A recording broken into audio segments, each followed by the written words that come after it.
स्वातंत्र्य लढ्याच्या इतिहासाच्या या तिसऱ्या भागामध्ये आपण मुख्य दोन भागांवर लक्ष देणार आहोत। दोन्ही भागांचा एकमेकांशी संबंध आहे। एक भाग आहे देशाचा राज्यकारभार हातात आल्यानंतर ब्रिटिश राज्यव्यवस्थेने इथली राज्यव्यवस्था आणि अन्य सर्व व्यवस्था कसकशा त्याला आकार येत गेला, कसकसे येत गेले।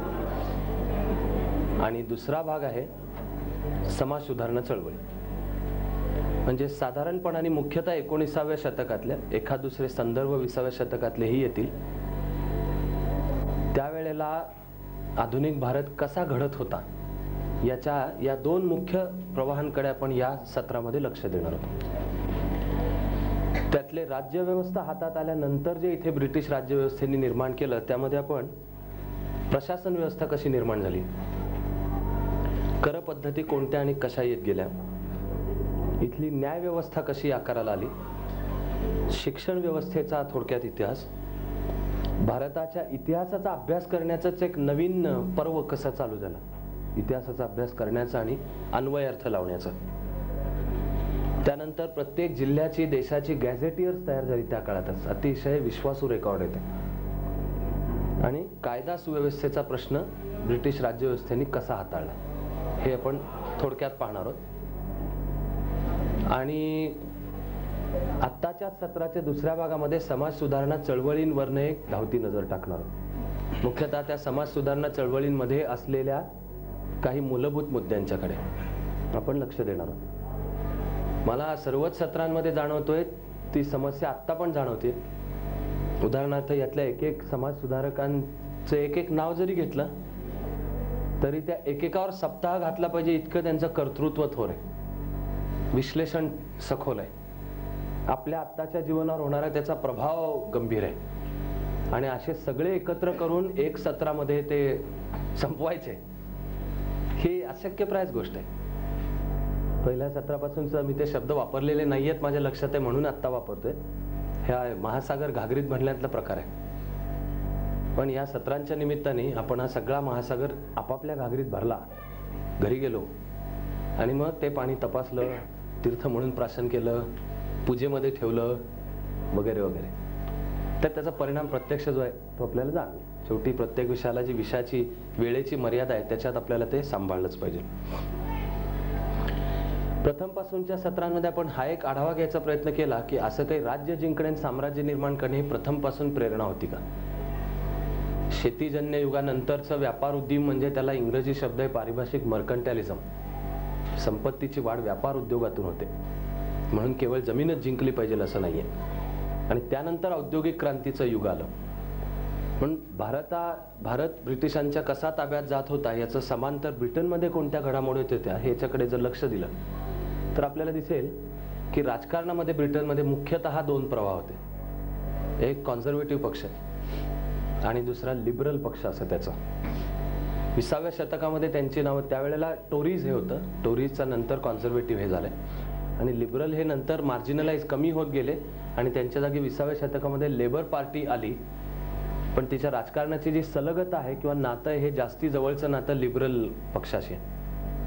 आपल्याला असं दिसेल की टोरीज किंवा कॉन्झर्वेटिव्ह हे कायम साम्राज्य विस्ताराला अनुकूल होते आणि लिबरल किंवा लेबर हे आपण साम्राज्य विस्ताराकरता केवळ नसून विविध कारणं असतील, इलाज नाही म्हणून घेतो, त्या भागामध्ये कायदा सुव्यवस्था आणण्यासाठी करतो, एक वरदान म्हणून आपण त्यांना आपली गिफ्ट देऊ आणि आपलं काम संपलं की निघून येऊ, असे दोनही समांतर प्रवाह दिसतात। ते अगदी 17व्या शतकाच्या प्रारंभापासून दिसतात। स्पॅनिश बघा कसे साम्राज्य विस्तार करतायत, पोर्तुगीज बघा असं म्हणत आपणही हे केलं पाहिजे असं म्हणणारा प्रवाह ब्रिटनमध्ये सुद्धा होता। आणि याच्या उलट आपली काही एक निसर्गदत्त जबाबदारी आहे जगामध्ये संस्कृती पसरवण्याची। परिभाषेत इतिहासामध्ये याला शब्द वापरण्यात आलेला आहे व्हाईट मॅन्स बर्डन, अशी ही दुसरी थिअरी होती। पण दोन्हींचा मेळ घातला तरी भारतापुरतं हे निश्चित म्हणायला जागा आहे की अगदी काही 1600 सालापासून आणि चार्टर मिळाल्यापासून भारत ताब्यात घ्यायचा अशी काही फार नियोजनबद्ध होती योजना असं नाही आहे। तो इतिहास नीट समजायला त्यावेळची घटना कशी घडली, त्यावेळेला ब्रिटनमधलं राजकारण कसं होतं, म्हणून पुढचं पाऊल कसं आणलं गेलं हे आपल्याला लक्षात येईल। आपल्या अभ्यासाकरता मी आत्ता त्याचं एक उदाहरण घेतोय, तो लॉर्ड रिपन। हा जेव्हा सत्तेवर कॉन्झर्वेटिव्ह नाहीत तेव्हा भारतामध्ये व्हाईसरॉय म्हणून पाठवलं. भारतामध्ये सुद्धा आलेले विविध अधिकारी इत्यादी यांचे 18व्या शतकात दोन प्रकार आहेत, 19व्या शतकात एक वेगळे दोन प्रकार दिसतात. 18व्या शतकामध्ये एकतर अतिशय असामान्य टॅलेंट असलेले आणि जीवन पराक्रमाने जगू अशी इच्छा बाळगणारे हे ईस्ट इंडिया कंपनीत दाखल झाले, नोकरीत आले, त्यांनी कर्तृत्व गाजवलं. रॉबर्ट क्लाइव्ह काय किंवा वॉरन हेस्टिंग्स काय हे जरी भ्रष्ट म्हणून प्रसिद्ध, पहिले साम्राज्य विस्तार आणि नंतर साम्राज्य निर्मिती हे अनुक्रमे क्लाइव्ह आणि वॉरन हेस्टिंग्सचं काम. दोघांवरही ब्रिटनमध्ये परत गेल्यानंतर भ्रष्टाचाराचा खटला चालला, दोषी सिद्ध झाले. वॉरन हेस्टिंग्सला काही काळ तुरुंगात काढावा लागला, नंतर त्याला ॲम्नेस्टी निर्दोषत्व देऊन त्याला सोडण्यात आलं. पण वॉरन हेस्टिंग्सच्या आयुष्याचा जो शेवट आहे अत्यंत दुःखदैन्य दारिद्र्यात असाच शेवट त्याचा झालेला आहे. पण 18व्या शतकात ईस्ट इंडिया कंपनीमध्ये काम करायला येणाऱ्यांचा एक प्रकार होता पराक्रमाच्या प्रेरणे, दुसरा होता अर्थातच व्हॅगाबॉन्ड्स लुटण्याचा, की फार काही पार्लमेंटचा कंट्रोल नव्हता, लुटा, लोकांना लुटा, अशा तऱ्हेचा तर होताच होता. हा प्रवाह लक्षात घेऊनच अनुक्रमे 1773 आणि 1784 हे रेग्युलेटिंग आणि इंडिया ऍक्ट ची वाटचाल फायनली 1858 मध्ये राज्यकारभारच कंपनी सरकारकडून ब्रिटिश राजसत्तेने ताब्यात घेणे हे घडलं. या मार्गावर जो 19व्या शतकातला ब्रिटिश ईस्ट इंडिया कंपनीचा अधिकारी वर्ग आहे ह्याच्यावर दोन तत्वज्ञानांचा सखोल प्रभाव पडलेला दिसतो. एकाचं नाव आहे उपयुक्ततावाद, युटिलिटेरियनिझम, हा तत्वज्ञ बेंथॅम, आणि दुसऱ्याचं नाव आहे बेंथॅम किंवा मिल, हे दोघेही उपयुक्ततावादी तत्वज्ञ. दुसऱ्याचं नाव आहे इव्हॅन्जेलिकल, हा ख्रिश्चनिटीतला पंथ होता. सर्व जग ख्रिश्चन करणे, आणि ख्रिश्चन म्हणजे काय, प्रत्यक्ष धर्म परिवर्तन करतील का, बाप्तिस्मा होईल का हे ठीक आहे, पण सर्व जगाला ही आपल्याला समजलेली आधुनिक संस्कृती देणे हे आपलं कर्तव्य आहे. तेव्हा आपण जे इथे आलेलो आहोत हे काही केवळ राज्य चालवणे, लुटणे, आपला खजिना भरणे किंवा भ्रष्टाचार करणे याकरता आलेलो नाही आहोत, मनापासून इथल्या लोकांचं भलं व्हावं म्हणून. मला तुमच्यासमोर इतिहास मांडताना अगदी माझं जे काही राष्ट्रवादी मन आहे, आणि आपण तर राष्ट्रवादही वेगळ्या पद्धतीने मांडायचा प्रयत्न करतो जो विश्वबंधुत्वाशी काय विसंगत नाही, एकांगी नाही, तरी त्या राष्ट्रवादी मनासहित मला हे म्हणल्या वाचून राहवत नाही की 19व्या शतकातल्या या पहिल्या पिढीचे जे ब्रिटिश राज्यकर्ते आहेत यातले अनेक जण असामान्य तर आहेतच, प्रबुद्ध, एनलायटन्ड आहेत, पण असं मानायला जागा आहे की त्यांच्या मनामध्ये खरोखर इतर देशांचं भलं करावं. आम्ही आरोप जरूर करू शकतो की एक प्रकारची वर्ण वर्चस्व किंवा सांस्कृतिक वर्चस्वाची भावना त्यांच्यात होती, तेव्हा आम्ही म्हणजे कोणीतरी म्हणून आम्ही आमचं सगळं ह्यांना देऊ. पण या दोन प्रवाहांमधून जे विविध अधिकारी निर्माण झाले, ज्याच्या एक सिक्वेन्स, एक क्रम आपण पाहणार आहोत की ह्या प्रत्येकाने तेव्हा जमिनीची मोजणी, नवी कर पद्धती, नवी न्याय पद्धती, नवी शिक्षण पद्धती, भारताच्या इतिहासाचा अर्थ लावण्याची, आणि हा प्रचंड अभ्यासांना कोणी ते सांगितलं होतं का हो करायला? ते दरवेळी शासकीय धोरण म्हणून काय सांगितलेलं होतं असं नाहीये, पण जिल्ह्यामधला ब्रिटिश कलेक्टर असो अथवा गव्हर्नर असो अथवा गव्हर्नर जनरल यांच्यापर्यंत आणि त्यांच्याबरोबर येणारा प्राध्यापक वर्ग इत्यादी हे सुसंस्कृत होते, अभ्यास करत होते, ते मांडणी करत होते. त्याच्यातून आत्ताच्या या पहिल्या भागात आपण जे काही प्रभाव पाहणार आहोत ते आकाराला आले. भारतात हे जे घडलं 19व्या शतकात ते समजावून घेताना हा उपयुक्ततावाद आणि इव्हॅन्जेलिकल ख्रिश्चन पंथाचा प्रभाव हे दोन मुद्दे लक्षात घेतले पाहिजेत. उपयुक्ततावादाचा मूळ सिद्धांत होता greatest good of the greatest number. Bentham म्हणतो की जगामध्ये काही प्लेजर्स आहेत, सुखद गोष्टी आहेत, आणि काही पेन्स आहेत. राज्यकारभार आणि शासन प्रशासन व्यवस्था कशी पाहिजे तर जी दुःख पेन्स कमी करते आणि सुखद प्लेजर्स वाढवते, हे राज्यव्यवस्थेचं काम. बेंथॅमलाही समजत होतं, विचार केला तर तुम्हाला मलाही समजेल की एकाचं सुख ते दुसऱ्याचं दुःख असतं ना. तेव्हा ठरवायचं कसं की सुख कोणतं, प्लेजर कोणतं आणि पेन कोणतं. हां, अतिशय बोचऱ्या विषयाला हात लावतोय मी. राखीव जागा काय म्हणणार, जर जातीय दृष्टिकोनच घ्यायचे झाले तर निश्चितपणाने संघर्ष होणार, होतो. आमचा आत्ताचा समाज त्याच्यामध्ये गुंतलेला आपल्याला दिसतच. टर्मॉइल, उलथापालथ, गोंधळ. राज्य व्यवस्थेने राखीव जागा ठेवणे, is it a pleasure, is it a pain? कदाचित समतावादी चळवळ, दलित चळवळ, राखीव जागांचा फायदा होणारे, अथवा मला न आवडणारा शब्द आहे पण त्याच्याशिवाय विषय नाही बोलता येणारे, दॅट इज सवर्ण अथवा अन्य धर्मीय, ज्यांना सामाजिक अन्याय, न्याय अन्याय इत्यादी लक्षात येईल आणि मान्य असेल ते म्हणतील की हा निर्णय योग्य आहे. पण ज्यांच्या नोकऱ्या जात आहेत, ज्यांना मेडिकल इंजिनिअरिंगला प्रवेश मिळत नाही, ज्यांची प्रमोशन बुडतात, बायपास करून कोणीतरी दुसरा, कारण त्याला त्याच्या जातीचा फायदा मिळतो, तो चिडचिड आणि हे करणं चालूच करतो. हा प्रश्न आत्ता आहे, तसा बेंथॅमलाही कळत होता की त्या वेळच्या राज्यव्यवस्थेसमोर असेच प्रश्न असतात. म्हणून बेंथॅमनी सूत्र मांडलं की जर प्लेजर्स वाढवणे आणि पेन्स कमी करणे असेल तर कोणाच्या? बेंथॅमनी दिलेलं सूत्र होतं greatest good of the greatest number. जास्तीत जास्त संख्येने जास्तीत जास्त लोकांचं भलं ज्यात आहे ते करणे. चांगलं काय, वाईट काय, योग्य काय, अयोग्य काय, न्याय काय, अन्याय काय, राज्यव्यवस्थेने काय करावं काय नाही, याला बेंथॅम हे सूत्र सुचवतो.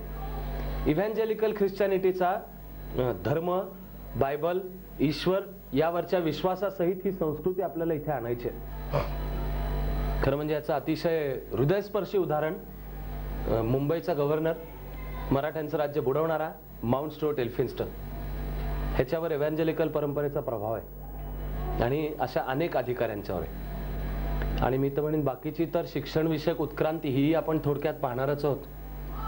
पण आज इथे बसून साधं सूत्र साक्षरता आणि उत्तम गुणवत्तेचे प्राथमिक शिक्षण हे आपण ऐकतो. इसवी सन 2002 मध्ये जगताना सुद्धा मान तर शर्मेनी खाली घातली पाहिजे की अजूनही आमचा देश 100% साक्षर तर सोडाच 50-60% असेल. निरक्षरांच्या मध्ये 50-60%, त्या निरक्षरांच्या मध्ये 2/3 स्त्रिया आहेत. स्त्रियांमध्ये निरक्षरतेचं प्रमाण कमी. त्याचे सामाजिक अर्थ पाहिले तर लक्षात येईल की तथाकथित उच्चवर्णीयांच्या मध्ये आता निरक्षरता फारशी नाही. म्हणजे आता कुठे शिल्लक राहिली? गरीब, दलित, ग्रामीण भाग. म्हणजे हे सगळं मिळून एकच आहे. पण आमच्या देशाला सगळा देश शिकला पाहिजे हे पहिलं कोणी सांगितलं? आणि मग शिक्षणाच्या उत्क्रांतीचा जो प्रवाह आहे की सगळे शिकले पाहिजेत, 19व्या शतकातला महाराष्ट्र पहिल्या 25 वर्षांमधला, म्हणजे 1818 मध्ये ईस्ट इंडिया कंपनीच्या ताब्यात जातानाचा, तर तिथे चातुर्वर्ण्य आहे, तिथे अत्यंत भीषण भ्रष्टाचार तर आहेच आहे, चारित्र्याचं पतन आहे आणि विषमता आहे. अस्पृश्यतेचं सर्वात नीच, सर्वात त्रासदायक हे उत्तर पेशवाईच्या काळामध्ये तिथे आपल्याला दिसून येतं. म्हणजे स्त्रियांची स्थिती ही हलाखीची, मागासलेली. त्याच्यात आपण सगळे बालविवाह, पुनर्विवाहाला परवानगी नाही, केशवपन आणि ह्या सर्व प्रकारच्या रूढी पाहिल्या. स्त्रीला समाजात बरोबरीचं वगैरे तर सोडा, स्त्रीला शिकायचा अधिकार नाही. म्हणजे निम्मा समाजाचा वर्ग तर कट तुटला. उरलेला जो असेल त्याच्यातलं शिकायचं कोणी? तर शिकायचं फक्त मुख्यतः उच्चवर्णीय. आणि दुर्दैवाने त्याच्यात जातींचे शब्द वापरायचे तर ब्राह्मण आणि क्षत्रिय. मग तेव्हा वापरला जाणारा शब्द अस्पृश्य, आत्ताचा दलित. तर शिकायचा अधिकारच नाही. बरं, पुस्तकी विद्येचं शिक्षण कोणी घ्यायचं? तेही मुख्यतः ब्राह्मण वर्गापुरतं जास्त करून मर्यादित होतं.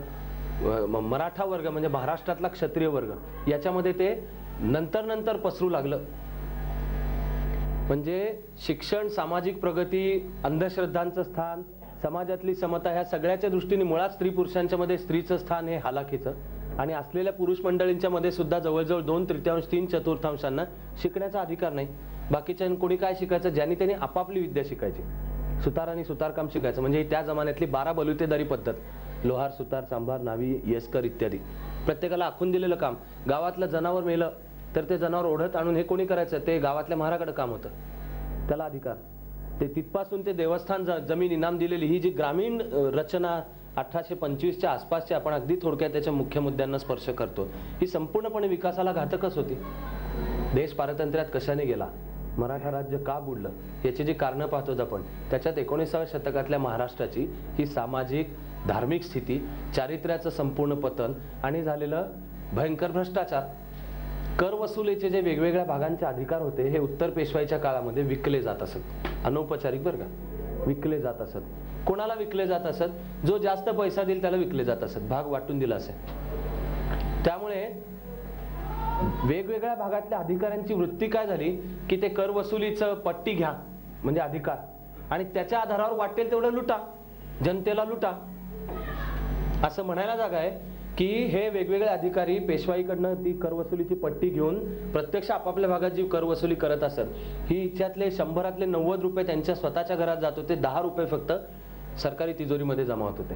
ते लोकांना लुटण्याचा कुठल्या प्रकारच्या भावनेतून 1818 ते तयार झाला असेल की नाही जाऊ दे, हे बाळाजी पंतांनी केलं, युनियन ज्या काही चढला आणि भगवा झेंडा उतरला, आणि तरी पुणे असो अथवा मराठा साम्राज्य असो अथवा भारत असो, याचे कारभार कालपासून आजच्यासारखे असेच चालू राहिले.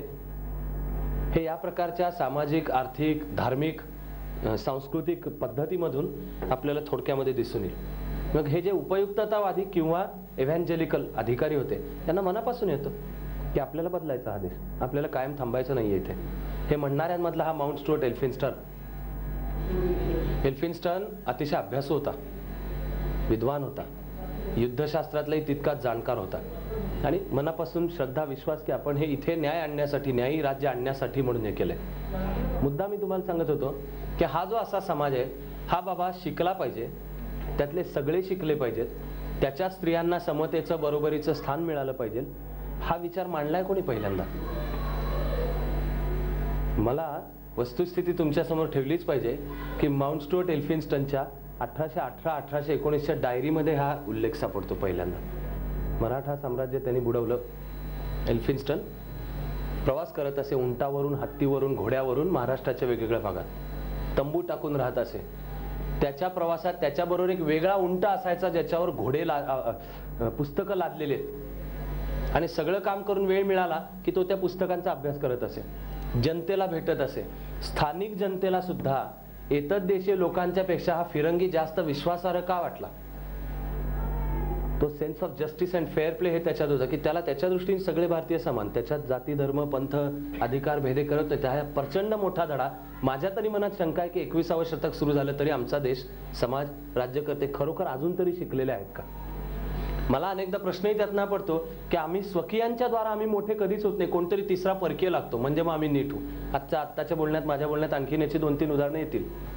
हा माउंट स्टुअर्ट एल्फिन्स्टन 1818-19 सालच्या त्याच्या डायरीत लिहितो की आम्हाला इथे काय कार्य करायचं आहे. तो म्हणतो किमान आम्हाला कार्य, डायरीत आहे आणि त्या अर्थाचं त्यांनी लंडनमधल्या त्याच्या एका मित्राला पाठवलेलं पत्र आहे. तो म्हणतो आम्हाला करण्याचं किमान काम म्हणजे सगळेच्या सगळेजण शिकले पाहिजेत, म्हणजे आधुनिक भाषेत सांगायचं तर साक्षरता आणि प्राथमिक शिक्षण. त्याच्या मित्रांनी त्याला पत्र पाठवलं की तू हे म्हणतोयस ठीक आहे, सगळे शिकले पाहिजेत, तुला त्याच्या परिणामाची जाणीव आहे का? आणि मित्रांनी पत्रात लिहिलं होतं की सगळे जर शिकले तर ते तुम्हाला एक ना एक दिवस म्हणणार आहे की आता तुम्ही निघा, तुमची आम्हाला गरज नाही. एल्फिन्स्टननी मित्राला दिलेल्या उत्तरात सुद्धा तो म्हणतोय की उलट हे जेवढ्या लवकर घडेल तेवढं चांगलं. आणि मित्र, मला माहिती आहे की कदाचित मुख्यतः परीक्षेसाठी मी तुम्हाला आधुनिक भारताचा इतिहास सांगायचा प्रयत्न करतो आहे. मी जेव्हा 2002 सालाकडे पाहीन आणि मला दिसतं की जगातल्या निरक्षरांच्यातले निम्मे निरक्षर अजून माझ्या या भारतामध्ये आहेत. संपूर्ण जगातल्या 2 निरक्षरातले 1 निरक्षर भारतात आहे. प्राथमिक शिक्षणाची हेळसांड आहे. आर्थिक तरतूद जरी पाहिली 2002 सालातली तरी प्राथमिक शिक्षणाला सगळ्यात कमी. जगामध्ये शिक्षणावर एखादा देश किती खर्च करतो याचा अर्थ तो विकासाच्या पायाभरणी, मानव संसाधन विकास, ह्युमन रिसोर्स तयार करण्यात किती देतो हे दिसतं. राष्ट्रीय उत्पन्नाच्या आपण किती भाग शिक्षणात देतो तो आज साधारण 3.38%, राष्ट्रीय उत्पन्नाच्या 3.38%. आणि जगातली विकसित राष्ट्र तर सोडाच, पाकिस्तान, नेपाळ, बांगलादेश, श्रीलंका यांचं सुद्धा शिक्षणावरचं बजेट हे त्यांच्या राष्ट्रीय उत्पन्नाच्या 3.38% जास्ती आहे. आणि आम्ही जो म्हणतो नवा भारत घडवायचा, आजही तरी सांगायला लागतं. आज 2002 सालांच्या मधली बोलताना सुद्धा स्थिती ही असते. घटनेमध्ये आम्ही तत्व स्वीकारलं, कलम 45, free and compulsory education till 40. आत्ताच्या सरकारने, केंद्र सरकारने तर आता वय वर्ष 14 पर्यंत सक्तीचं आणि मोफत शिक्षण हा फंडामेंटल राईट बनवलाय. म्हणजे आता तो घटनेच्या चॅप्टर 4च्या ऐवजी 3 मध्ये येणार. पण ही किती वर्ष? 1818 ते 2002. एखादा समाज 175 वर्ष तो बदलायला केवढा तो खडक फोडायचा आहे आणि बदलायचा आहे. म्हणजे हे मॅग्निट्यूड जर लक्षात घेतलं तर समाज सुधारकांनी काय सोसलं असलं पाहिजे त्या काळात. कुठल्या प्रवाहांच्या विरुद्ध उभे राहिले. मी मिक्स मेटाफर वापरतोय. किंवा कोणत्या खडकांवर डोकी आपटली पाहिजेत, रक्तबंबाळ झाली आणि नंतर ते काहीतरी खडक थोडे पाझरले, फुटले, ढिले झाले. तरी मला शंकाच आहे की आज खऱ्या अर्थाने जातींची भावना, विषमता आणि ती विशेषतः स्त्री पुरुष विषमता यातनं तरी हे अभ्यास करणाऱ्यांची तरी सुटका आहे का? मला शंका आहे. व्यावहारिक जीवनात जे अनुभव येतात ते त्याच्याशी अजिबात जुळणारे नाहीयेत. देशात आपण काय घडतोय ते पाहतोय ते तर जुळत नाही. 1818 मध्ये माउंट स्टुअर्ट एल्फिन्स्टन सांगतोय की इथे साक्षरता, सगळे शिकले पाहिजेत. आणि मग अशा रीतीने लोक जर प्रगल्भ झाले आणि आम्हाला म्हणले तुम्ही इथून जा, आता आम्हाला जरूर चालेल. इनफॅक्ट लोकांना स्वतःचं राज्य स्वतः चालवायला तयार करणे हाच आमच्या इथल्या राज्यव्यवस्थेचा हेतू आहे. शिक्षणाची उत्क्रांती तिथून चालू होते. 1818 पेशवाई बुडाली आहे. तुम्हाला असं दिसून येईल की 1821 म्हणजे 3 वर्षात महाराष्ट्रातली पहिली शाळा निघाली, आधुनिक शिक्षण देणारी शाळा निघाली, आधुनिक वृत्तपत्र निघालं, नियतकालिका चालू झाली आणि समाज सुधारणांच्या चळवळींचा प्रारंभ आहे. त्याच्यात जे महाराष्ट्रातल्या समाज सुधारणांचे अग्रणी मानले जातात प्रबोधनकार बाळशास्त्री जांभेकर, हे त्या पुढच्या दशकातले आहेत. म्हणजे समाज प्रतिसाद देणं तिथून चालू करतोय, हा समांतर प्रवाह समाज सुधारणा चळवळींच्यातला. पण आपण तिकडे येण्यापूर्वी नेमके मुद्देसूद डोळ्यासमोर हे 5 किंवा 6 प्रशासन व्यवस्था इत्यादी भारतातली कशी सेट होत गेली, कशी तयार होत गेली हे पाहू. ईस्ट इंडिया कंपनी जसा वेगवेगळा भाग जिंकत गेली तसं त्यांनी त्या भागाचं मॅपिंग केलं, पाहणी, शास्त्रीय पाहणी. त्याला जमीन महसुलाच्या भाषेमध्ये म्हणतात चेन अँड स्टाफ मेथड. म्हणजे मध्ये एक असा लोखंडी गज, त्याला गोलाकार, त्याच्यात दुसरा गोल गुंतलेला असा दुसरा गज, असे जोडलेले 33 गज, त्याच्या 2 टोकांना एक टोकदार स्टंप असतो तसे असे खोचलेले, आणि त्याच्या आधारावर केलेली जमिनीची पाहणी. आणि त्या जमिनीचं टिपण, त्याला महसुलातलं नाव आहे फाळणी टिपण. ते टिपण आणि त्याच्या आधारे रेव्हेन्यू रेकॉर्ड्स, त्याच्या आधारे रेव्हेन्यू महसूल, जमीन महसूल वसूल करण्याची पद्धत, ही सगळी सिस्टीम 19व्या शतकाच्या दुसऱ्या उत्तरार्धाच्या काळामध्ये बसलेली दिसते. तुम्हाला मला हे सांगितल्या वाचून सुद्धा इलाज नाही आहे की तिथपासून पुढच्या काळामध्ये आमचा देश स्वतंत्र झाला, शास्त्र तंत्रज्ञानाने प्रगती गेली, पुढची जमिनीची मोजणी करण्याच्या अनेक पद्धती पुढे सरकल्या. सगळ्यात जुनी आणि सगळ्यात मागासलेली ऍक्च्युली ही चेन अँड स्टाफ मेथड आहे. आणि त्याची जी जुनी आता रेव्हेन्यू महसुलात रेकॉर्डमध्ये सुद्धा फाळणी टिपण म्हणून सापडते, त्याला फाळणी टिपण म्हणतात. अशा डायरीच्या आकाराच्या कागदावर रेघा काढलेल्या असतात, मध्ये गोल आहेत, त्यांची मेजरमेंट्स तिथे दिलेली आहेत, आणि त्याच्यात ओढा कुठून आहे, नुसता प्रवाह कुठे आहे, झाड कुठे आहे, विहीर कुठे आहे, हे दाखवलेलं 100 वर्षां 100, 125, 150 वर्षांपूर्वीचं रेकॉर्ड, जे गोऱ्या साहेबाच्या मार्गदर्शनाखाली तुमच्या माझ्या पूर्वजांनीच तयार केलं. त्यानंतरच्या काळामध्ये जमीन मोजणीच्या कोणत्या कोणत्या पद्धती तयार झाल्या. एकीचं नाव आहे प्लेन टेबल सर्वे मेथड. म्हणजे त्रिकोणी स्टँडवर असं टेबल ठेवलेलं असतं, पेन्सिलनी त्याचे मेजरमेंट्स घेऊन किंवा ती ठरले त्यांनी पिना खोचून मेजरमेंट्स घेतलेत आणि तो जमिनीचा आहे मोजलाय.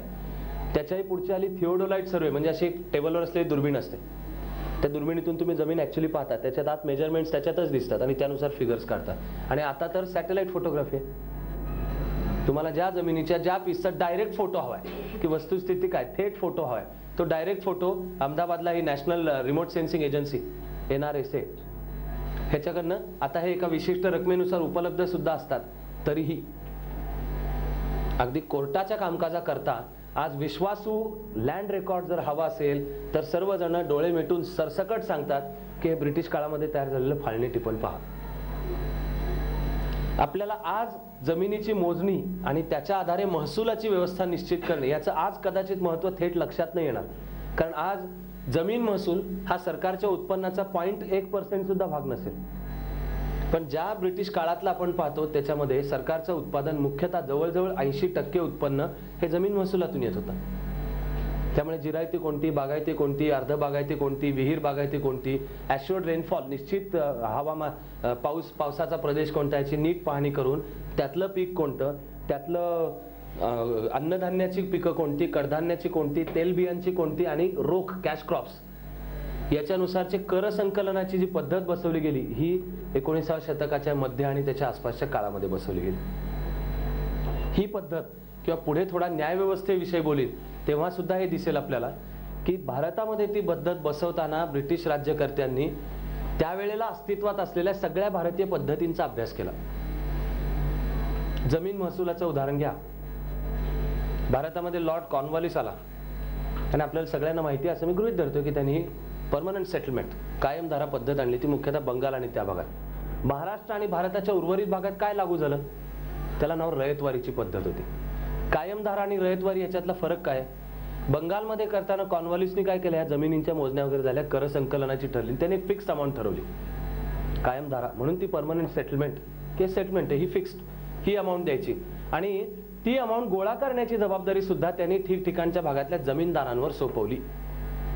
त्या काळातल्या चिकित्सकांचं हे विश्लेषण आहे की हे ब्रिटिश राज्यव्यवस्थेने जाणीवपूर्वक करण्यामागे कारणच होतं की ब्रिटिश राज्यव्यवस्थेमध्ये ज्यांचे हितसंबंध तयार होतील असा एक मध्यस्थांचा वर्ग त्यातून डेव्हलप होईल, तयार होईल. भारताला स्वातंत्र्य मिळताना आपण ज्याला ॲब्सेंटी लँडलॉर्डिझमचा प्रश्न, की हे 10,000, 15,000, 20,000 एकर जमीन ज्याच्याकडे, तो स्वतः शेत कसतो का? तो कसत नाही. तो कुठे राहतो? तो कलकत्त्यातच राहतो. त्याच्या मोठमोठ्याला हवेल्या आहेत. अधिक माहितीसाठी लोकांनी कागज के फूल नावाचा चित्रपट पाहायला पाहिजे, जो शरद बाबूंच्या कादंबरीवर आधारित आहे. आणि सत्यजित रे यांचा अफलातून अप्रतिम चित्रपट जलसाघर नावाचा. ही ॲब्सेंटी लँडलॉर्डिझमचा प्रश्न निर्माण कुठून झाला? हा कायमधारातून आहे की एक जमीनदारांचा असा वर्ग की जो स्वतः जमीन कसत नाही, तो आलिशान जगतो, तो जगण्यासाठी कष्टच करत नाही, पण त्याला ब्रिटिश सरकारने जबाबदारी सोपवली की तू तुझी माणसांनी मिळून ही परमनंट सेटलमेंट, ही कायमधारा त्या भागातून गोळा करायची, ब्रिटिश सरकारला आणून भर.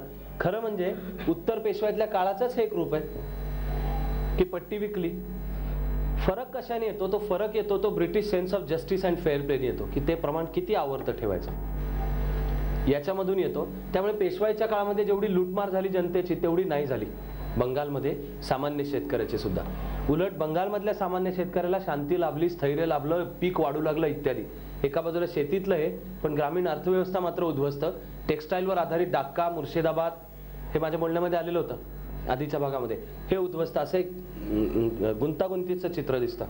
खरं म्हणजे भारताचा आर्थिक इतिहास हा एक विशेष अभ्यासाचा आहे. आपल्या सर्वांच्या अभ्यासामध्ये तो असायला पाहिजे. आत्ता फक्त आपण आत्ताच्या विषयापुरतं त्याला स्पर्श करतो. प्रशासनाची ही पद्धत आली, जमीन मोजणी, आणि मग त्यातून ही जिल्ह्यांची रचना. तर महाराष्ट्रामध्ये ती करताना रयतवारीची पद्धत. रयतवारी म्हणजे काय? मग महाराष्ट्र आणि ज्या भागात रयतवारी आली, मुख्यतः बॉम्बे प्रेसिडेन्सी, बॉम्बे, मद्रास, इथे जमीन महसूल गोळा करणारा मध्यस्थ वर्ग नव्हता. इथे शेतकऱ्यांनी थेट सरकारी तिजोरीत भरणे, कर आणून भरणे. आणि तरीही 19व्या शतकातल्या काळात, ज्याचा अभ्यासाचा उल्लेख थोडा नंतर येईल, हे कर जाचक होत असल्याविरुद्ध शेतकऱ्यांनी बंड केलेत. ते त्या भागातल्या आदिवासी, वनवासी इत्यादी व्यक्तींनी बंड केलेत. ही भारतभर झाली. संथाळांची बंड, वारल्यांचं बंड, महाराष्ट्रामध्ये उमाजी नायकाचं बंड, ही सगळी मुख्यतः ही जाचक कर आहेत. ते भरता येत नाहीत. ते भरण्याकरता सावकाराचं कर्ज काढावं लागतं. त्या सावकारापासून शासन व्यवस्था करणं, प्रोटेक्शन नाही, म्हणून हे जे चिडले गावाकडले लोक, आदिवासी, शस्त्र घेऊन उठले आणि त्यांनी सावकारांना कापून काढलं. महाराष्ट्राच्या इतिहासात त्याला डेक्कन रायट्स, दक्षिणेतल्या दंगली असं म्हणतात. आणि या दक्षिणेतल्या दंगलींचा मुख्य रोग हा केवळ सावकाराला मारणे, म्हणजे ती त्या जमान्यातली नक्षलवादी चळवळ नाही. त्यांचा मुख्य रोग सावकाराच्या घरातलं जमिनीचं रेकॉर्ड जाळून टाकणे. रयतवारी. मध्य भारताचा भाग आणि काही अन्य, याच्यामध्ये महालवारी नावाची पद्धत होती. महालवारी म्हणजे प्रदेश वाटलेले होते, महाल त्यांना म्हटलेलं होतं. त्या महालाची असेसमेंट ठरलेली होती की जमीन महसूल किती द्यायचा, आणि त्यांनी आणून लमसम एवढा एकूण मिळून भरायचा. ब्रिटिशांनी या सगळ्याचा अभ्यास करून अनेक भागांच्या मध्ये कायमधारा आणि महाराष्ट्रामध्ये ही रयतवारीची पद्धत रूढ झाली. त्यातून जिल्ह्यांचा आकार आला. मी आवर्जून पुन्हा उल्लेख करतोय, मला माहिती आहे तरीही करतोय, की हे करताना प्रत्येक पावलावर ब्रिटिशांनी भारताच्या समाजाची आजपर्यंतची सिस्टीम काय आहे ह्याचा नीट अभ्यास केला. त्यांनी डोळे मिटून आम्ही ब्रिटनमध्ये अमुक करतो म्हणून ते तसंच्या तसंच इथे आणू असं केलेलं नाही. ते त्यांनी काय, किंवा जे जाणकार भारतीय विचारवंत कार्यकर्ते होते यांनी नंतर सामाजिक सुधारणांमध्ये, सनदशीर चळवळीमध्ये आणि स्वातंत्र्य मिळेपर्यंत याचा विचार केला की आत्ता काय टप्पा पाहिजे, आत्ता कोणता टप्पा असायला पाहिजे. ते न्यायमूर्ती रानडे असोत, गोखले, लोकमान्य टिळक, गांधीजी, हा जो सुधारणांचा क्रम आहे ज्याचाही आढावा आपण घेणार आहोत, त्याच्यामध्ये त्यांनी आत्ता देशाची आत्ता काय तयारी झाली देशाची मिळून, त्याच्यातला कोणता टप्पा आणूयात, या देशातली आत्तापर्यंतची पद्धत काय, या सगळ्याचा अभ्यास करून त्यांनी मांडली. यातून प्रशासन व्यवस्था निर्माण होत गेली. आणि हे पहिल्या काळातले 19व्या शतकातले जे प्रशासक आहेत यांच्यातल्या हे म्हणायला जागा की त्यांना आम्हाला देशाचं भलं करायचं आहे. सत्ता का चालू, जिथे भांडणाचा मुद्दा आला तिथे त्यांनी निसंशयरित्या सांगितलं की आम्ही हा देश जिंकलेला आहे, तो लष्कराच्या बळावर जिंकलाय, तुम्हाला तो काढून घ्यायचा असेल तर तुम्हाला तुमच्या ताकदीच्या बळावर काढून घ्यायला लागेल. हे 20व्या शतकापर्यंत, अगदी स्वातंत्र्याचे 1-2 महिने आधीपर्यंत या प्रकारचे लेख लिहिले गेलेले, त्या प्रकारची मतं प्रतिपादन केली गेलेत. तो जो मी मुख्यतः राजकीय प्रभाव ब्रिटनच्या राजकारणातले 2, हे मगाशी मी त्याचा उल्लेख केला होता, त्यातले कॉन्झर्वेटिव्स हे अधिक साम्राज्यवादी बोलणारे, लिबरल्स आणि लेबर हे अधिक उदारमतवादी बोलणारे. त्यामुळे स्वातंत्र्य दिलं पाहिजे. त्यामुळे प्रत्यक्ष स्वातंत्र्य मिळताना लेबर पार्टीचं राज्य होतं हा नुसता योगायोग नाहीये, किंवा मला तर वाक्य उलटं करायला पाहिजे. स्वातंत्र्य मिळताना लेबर पार्टीचं राज्य होतं असं नाहीये. लेबर पार्टीचं राज्य असताना स्वातंत्र्याची घोषणा झाली आणि आम्ही पूर्ण सत्तांतर आता घेऊन आम्ही निघून जाऊ ही घोषणा झाली. कलेक्टर ही सिस्टीम निर्माण झाली, जिल्ह्यांची रचना ठरली, त्यांचं मॅपिंग झालं आणि सर्व जिल्ह्यांची गॅझेटियर्स तयार झाली. भारतामधली आधुनिक प्रशासन व्यवस्था याच सुमाराला कायदे व्यवस्था निर्माण झाली 1860 आणि त्याच्या आसपास. भारतातल्या आजपर्यंतच्या कायद्याचा बेस आहे Indian penal code. 1860 Indian penal कोडचं ड्राफ्टिंग मेकॉलेच आहे, सिंगल हँडेड. मेकॉले हा या उपयुक्ततावादी विचाराच्या प्रभावाखाली काम करणारा, बेंथॅम आणि मिल यांच्या प्रभावाखाली काम करणारा. इंडियन पिनल कोड तयार करताना सुद्धा मेकॉलेनी भारतातल्या कायदे पद्धती कोणत्या आहेत या समजावून घेऊन त्याचा सखोल अभ्यास केला. त्यातली जी हिंदू कायदे पद्धत होती ती होती मिताक्षर, ही संस्कृत भाष्य कायद्यावरचं, आणि मुस्लिम कायदे पद्धती अर्थातच शरीयत. या दोन्हींचा अभ्यास करून ब्रिटिशांनी हे इंडियन पिनल कोड, त्यातला सिव्हिल लॉ आणि क्रिमिनल लॉ, दिवाणी आणि फौजदारी संहिता हे आणली. या 1860च्या नंतरच्याच आसपास criminal procedure code, civil procedure code आणि इंडियन एव्हिडन्स ऍक्ट हे निर्माण झालेले. यांचं ड्राफ्टिंग हे या ब्रिटिश ऑफिसर्स आहे. आणि यातलं स्वातंत्र्यानंतर आजतागायत सुद्धा त्याच्यात काही आपण बदल केलेत, पण बेस तो तस. या हे चार कायदे म्हणजे भारताच्या कायदा सुव्यवस्था सिस्टीम जे पद्धतीचा बेस आहे. Indian penal code, criminal procedure code, civil procedure code आणि इंडियन एव्हिडन्स ऍक्ट, भारतीय दंड संहिता, दिवाणी दंड संहिता, फौजदारी दंड संहिता आणि पुराव्याचा कायदा, हे चार, हे 1860 ते 1900 या वर्षांच्या मध्ये हे बेस निर्माण झाले. कोर्ट अस्तित्वात आली. विदेशी ब्रिटिश पद्धतीने जी न्याय व्यवस्था आहे ती ऑपरेट करू लागली. हे गावाकडली पंचायत व्यवस्था कोलमडून पडली. मुस्लिम न्यायामध्ये काझीची व्यवस्था होती ती कोलमडून पडली. हा जो ब्रिटिश सेक्युलर लॉ, हे 3-4 यांचं स्थान 1860 ते 1900 या वर्षांच्या मध्ये निर्माण झालं. ते करताना त्या गोऱ्या साहेबांनी सुद्धा भारतीय संस्कृती, भारतीय पद्धती या सर्वांचा अभ्यास करून त्यांनी आपल्या समोर ते मांडलं. शिक्षण पद्धती ही अगदी थोडक्यात पाहायला हवी, कारण तिथे संबंध समाज सुधारणा चळवळीचा सुद्धा येतो. आणि राजा राममोहन रॉय यांनी ज्या वेळेला भारतात कोणती शिक्षण पद्धती आणावी असा डिबेट, त्यावेळेची मग ब्रिटिशांची राजधानी कलकत्ता इथे चालू होता. राजा राममोहन रॉय स्वतः तर संस्कृत भाषेचे विद्वान होते, वेदांचे अभ्यासक होते, पण आधुनिक भारत, आधुनिक भाषा, इंग्लिश आणि शास्त्र तंत्रज्ञान याचाही अभ्यास केलेला होता. विदेशात प्रवास केलेला होता. त्यांचा अभिप्राय हा बनला, पहिल्यांदा जे मुद्दे येत गेले ब्रिटिश राज्यकर्त्यांकडून की आम्ही तुम्हाला तुमचं शिक्षण देऊ. त्यामुळे त्यांचं प्लॅनिंग होतं की हिंदूंना संस्कृत आणि मुस्लिमांना मदरसांच्या मधनं उर्दू असं पर्शियन, अरेबिक याचं शिक्षण देऊ. राजा राममोहन रॉय यांनी आग्रह धरला की त्याची तुम्ही काळजी करू नका, ते जाऊ द्यात, तुम्ही आम्हाला आधुनिक इंग्लिश भाषा, आधुनिक शिक्षण हे द्या. राजा राममोहन रॉय आणि लॉर्ड बेंटिंक हे समकालीन, हा नुसता चुकून घडलेली गोष्ट नाहीये. आणि लॉर्ड बेंटिंकच्या पाशी आग्रह धरून सतीच्या विरुद्धची चळवळ चालवून राजा राममोहन रॉय यांनी लॉर्ड बेंटिंक द्वारा सती बंदीचा कायदा 1828 हा घडवून आणला. लॉर्ड बेंटिंक हा त्या एव्हँजेलिकल परंपरेच्या प्रभावातला. आणि 1857 पर्यंत तरी हे दिसून येईल की ब्रिटिश राज्य व्यवस्था ही सक्रियरित्या इथल्या सामाजिक परिवर्तनाच्या प्रश्नातही लक्ष घालत होती.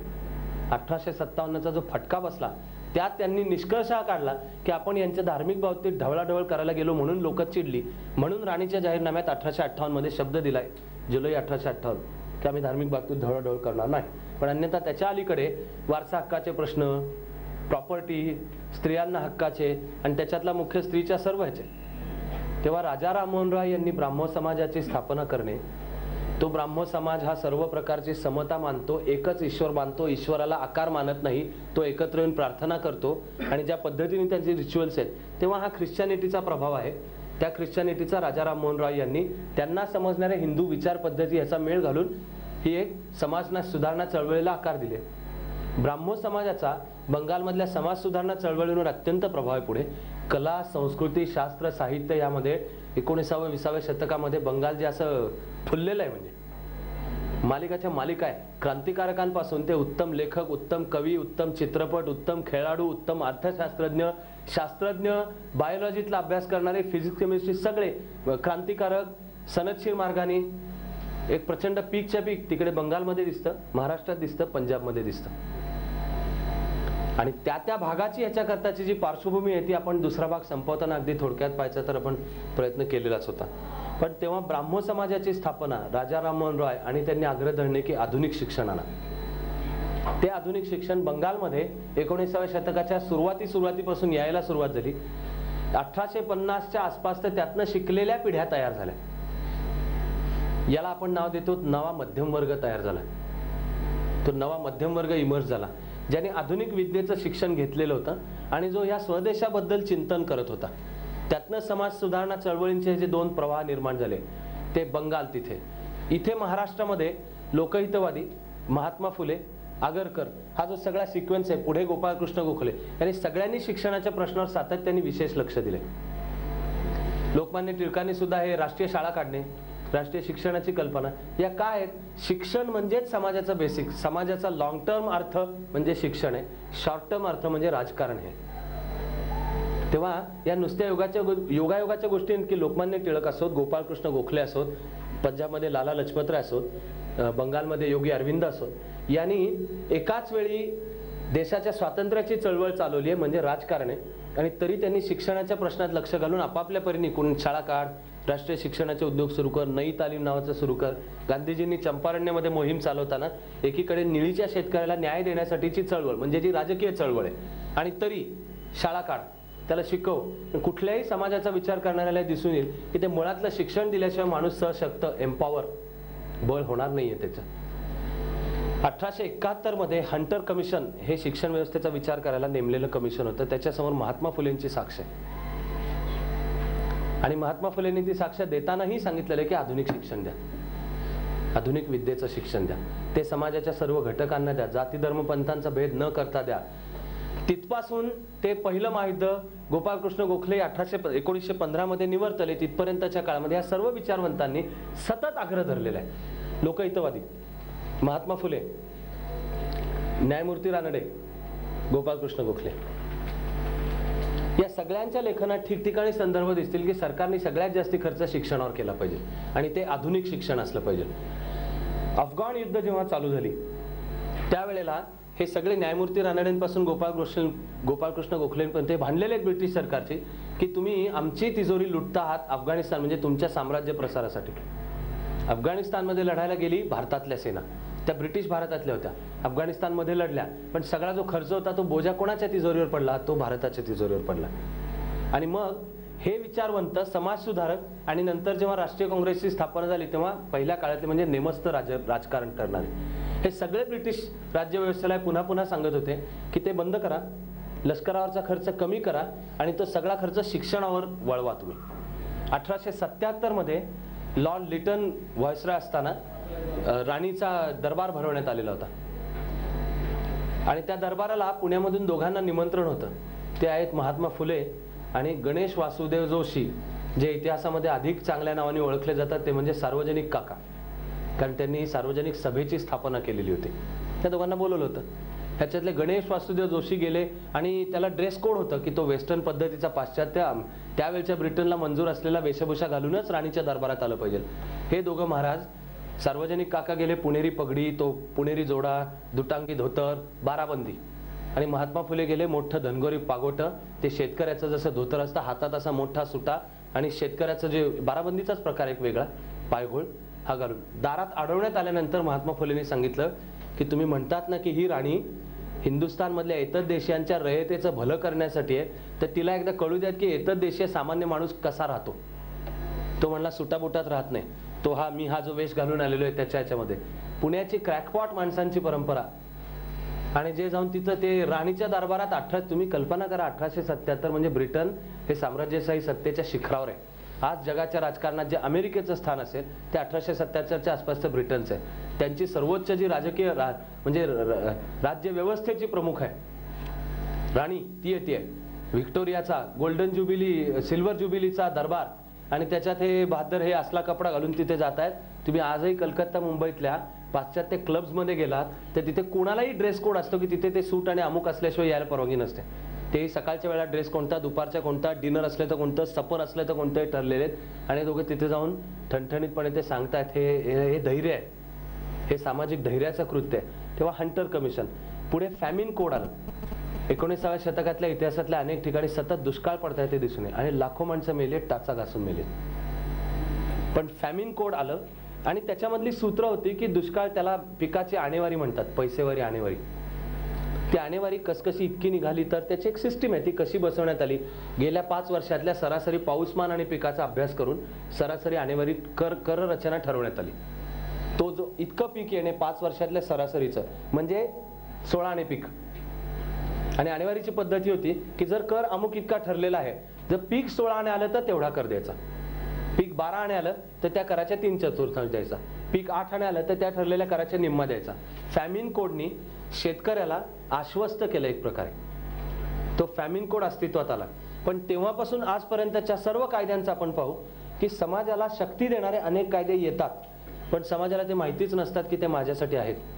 समाज संघटित नाही. हे करण्याचं काम स्वातंत्र्य चळवळीतल्या अनेकांनी केलं.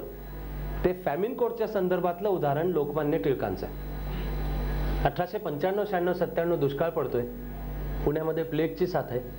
लोकमान्य एकाच वेळी ते रँड विरुद्ध आवाज उठवत आहेत. चाफेकरांचं प्रकरण घडलंय. पण पिकं जेव्हा नीट आली नाहीत आणि शेतकरी टाचा घासू लागला, त्यावेळेला लोकमान्यांनी केसरीमधून फॅमिन कोड काय आहे हे सर्व मांडलं. केसरीचा अंक घेऊन लोकमान्यांचे कार्यकर्ते महाराष्ट्राच्या खेडोपाडी जात असत. पारावर किंवा चावडीवर बसून लोकांना एकत्र करून शेतकऱ्याला समजावून सांगत असत. खरं म्हणजे रयतेचं आंदोलन, मासेस, जनमानसाचं, ग्रामीण भागाचं, सामान्य शेतकऱ्याचं, हा त्या 1896-97च्या वेळेला नुसतं महाराष्ट्राने भारतातला पहिला आविष्कार आहे, सामान्य जनतेचं आंदोलन. आणि ब्रिटिश सरकारला ते ऐकावं लागलं. इनफॅक्ट लोकमान्यांच्या अखिल भारतीय नेता भगवान टिळक म्हणवला जाण्याच्या मार्गावरचा जो प्रवास आहे, त्यातला एका प्रदेशाच्या नेत्यावरून राष्ट्रीय नेत्याकडची जी टप्पा आहे, हा या फॅमिन कोडवरनं झालेल्या आंदोलनाचा आहे. तो फॅमिन कोड हे कायद्याच्या द्वारे तेही अस्तित्वात येत होतं. आपल्याला इतिहासावरही थोडंसं लक्ष द्यायला हवं. त्या निमित्ताने मला तुम्हाला एक खूप मोलाचा मुद्दा सांगून मग आपण समाज सुधारणा चळवळीच्या इतर काही सारांशाकडे लक्ष पुरवणार आहोत. आमचा हा देश असा देश आहे की जो आपला इतिहास त्याही वेळी विसरलेला होता आणि मला आजही शंका असते की आपण तो विसरतो. इतिहासामध्ये अनेक जणांची ठिकठिकाणी वाक्य आहेत की जे आपला इतिहास विसरतात त्यांना भविष्यकाळ नसतो. इंग्लिश वाक्य आहे, those who forget their history are condemned to repeat the mistakes in history. दुसरं वाक्य आहे, what history teaches us is that we don't learn anything. What we learn from history is that we don't learn anything. त्याच चुका. एखादं सूत्र घेऊन मी तुम्हाला पुन्हा पुन्हा ते सांगू शकेन. अलेक्झांडरच्या आक्रमणापासून इसवी सन पूर्व 4थं शतक ते पानिपत इथपर्यंत झालेल्या मेजर ज्या लढाया आहेत, त्या सर्व लढायांची वर्णने इतकी सिमिलर आहेत. हत्तींचा वापर, सेनापती स्वतः हत्तीवर बसलेला आहे, सेनापती मारला गेला की भारतीय सैन्य पळत सुटणे. हा अलेक्झांडर म्हणजे राजा पुरुशी झालेली लढाई. दाहिर 8वं शतक. शहाबुद्दीन घोरी आणि पृथ्वीराज चव्हाण म्हणजे 12वं शतक. पानिपतची दुसरी लढाई म्हणजे पहिलीच बाबर आणि इब्राहिम खान लोधी आणि नंतर बाबर आणि राणा संघ म्हणजे ही खांडव्याची लढाई. तालिकोटची लढाई 1565, हल्दीघाटीची लढाई 1576, पानिपत 1761. सगळ्यांची वर्णनं एकसारखी आहेत. युद्धशास्त्रात मागे, जुनं युद्धशास्त्र, घरभेदीपणा, टेक्नॉलॉजीचा अभाव आणि एक सेनापती पडला की सर्व सैन्यांनी पळ काढणे. लष्कराची आजची सुद्धा जर मांडणी आपण पाहिली तर एक कमांडिंग ऑफिसर असतो आणि दुसरा असतो त्याला म्हणतात सेकंड इन कमांड. आणि चेन हायरार्की ठरलेली असते. तो जर मेला तर सेकंड इन कमांडनी चार्ज हातात घ्यायचा, पण लढाई चालू ठेवायची. तो गेला तर कोण, तो गेला तर कोण, असं शेवटच्या सोल्जर पर्यंत असतं. मला माहिती आहे की एक क्षणभर मी खरं म्हणजे विषयांतर करतोय, पण हा मुद्दा स्पष्ट होणारं विषयांतर करतोय. आपण शिवाजी फार करू. शिवाजींनी शिकवलेल्यातला काय आहे. पण मगाशी मी सिंहगडच्या लढाईचा उल्लेख केला. हा काय, ही लढाई नुसती काय एक तानाजी आणि आधी लगीन कोंडाण्याचं म्हणून तो भावनिक ह्याच्यावर निघाला नाहीये. पुन्हा मिर्झाराजे जयसिंग यांना जो स्वराज्याचा प्रदेश ताब्यात दिला होता, तो जर जिंकून घ्यायचा असेल तर त्यातला ऐन मध्यवर्ती गड्डा सिंहगड होता. तो जिंकायला पाहिजे. तो सेनापतित्वाच्या कौशल्याने जिंकता येतो. आणि मराठ्यांच्या इतिहासातल्या त्या सिंहगडच्या लढाईचं महत्त्व काय आहे. शिवाजींनी मराठी मनावर हा संस्कार केलेला होता की नेता पडला तर पळून जायचं नाही. गोष्टीचा तपशील लक्षात आहे का. उदयभानशी लढताना तानाजी मारला गेला आणि मराठे पळत सुटले. हा शेलार मामा आडवा आला आणि म्हणला तिथं तुमचा बाप मरून पडलाय, कुठं पळत सुटलात. आणि दोरीवरनं वर आले का घोरपडीवरनं वर आले माहित नाही, पण शेलार मामानी दोऱ्या कापून टाकल्या आणि मराठ्यांना सांगितलं तुम्ही मराल, आता मरायलाही तुम्हाला पळता येणार नाही, पण पळून कुठं चाललात. आणि शिवबाने आपल्याला हेच शिकवलं का. ह्या गोष्टी भावनिक नाहीत. हे मिलिटरी वॉरफेअर आहे. आणि नेता पडला तर दुसऱ्याने लढायचं. तेव्हा सिंहगडची लढाई आणि खरं म्हणजे छत्रपती नसताना सगळं राज्य औरंगजेबाच्या घशात गेलेलं असतानाही आधी संताजी, मग धनाजी, मग कोणी सेनापती, शेवटी महाराणी ताराबाई सुद्धा होऊन 30-30 वर्ष लढले. हे मूळ कशातला संस्कार आहे? पण आम्ही इतिहासातला तो पुन्हा पुन्हा विसरतो का? कारण आम्ही आमचा इतिहास सुद्धा विसरतो. आपण तो एक क्रम पाहणार आहोत की आधुनिक भारतामध्ये आपण मगाशी पाहिलं की संस्कृत भाषेच्या अभ्यासालाही चालना कोणी दिली हो? William Jones, royal Asiatic society. ठीक आहे. आर्किओलॉजीचा अभ्यास आणि पुराण वस्तू सांभाळाव्यात हा आदेश, कायदा लॉर्ड डलहौसीने आणलाय.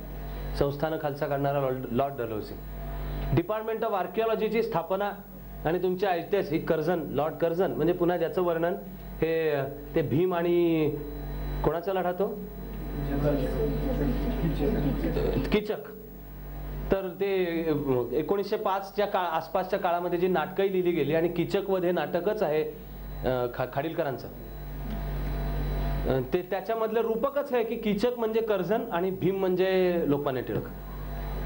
पण तो कर्झन प्रशासन सुधारायचा प्रयत्न करतोय, तो कर्झन आर्किओलॉजीचं डिपार्टमेंट आणतोय, विद्येला ज्ञानाला चालना देतोय वगैरे वगैरे. बाकी त्यातला राजकारणाचा भाग आहे तो आपण पुढे अभ्यास करणार आहोत, त्याच्याकडे आपण लक्ष देणारच आहोत. हे ब्रिटिश अधिकारी एकीकडे आपलं प्रशासन सांभाळत होते, राज्य विस्तार होत असेल तसा तो करत होते. पण जे आम्हाला कळत नव्हतं तेव्हा, आणि मला शंका की आज तरी कळतं का, की आम्हाला आमचा समाज आम्हाला समजला पाहिजे, आमचा देश काय आहे, संस्कृती काय, मग त्यातला स्वीकारायचं काय आणि नाकारायचं काय, हा उघड्या बुद्धीने विवेकबुद्धीने घेतलेला आपला निर्णय असू शकतो. पण आम्ही कुठे अभ्यास करत होतो? एवढा भारतीय संस्कृतीचा निदान एक प्रचंड मोठा भाग कदाचित कबूल करेल की बेस तिचा निदान वेद. तर आधुनिक काळामध्ये वेदांच्या संहिता लिखित 4ही वेदांच्या कोणी तयार केल्या हो? तो मॅक्स मुलर आहे.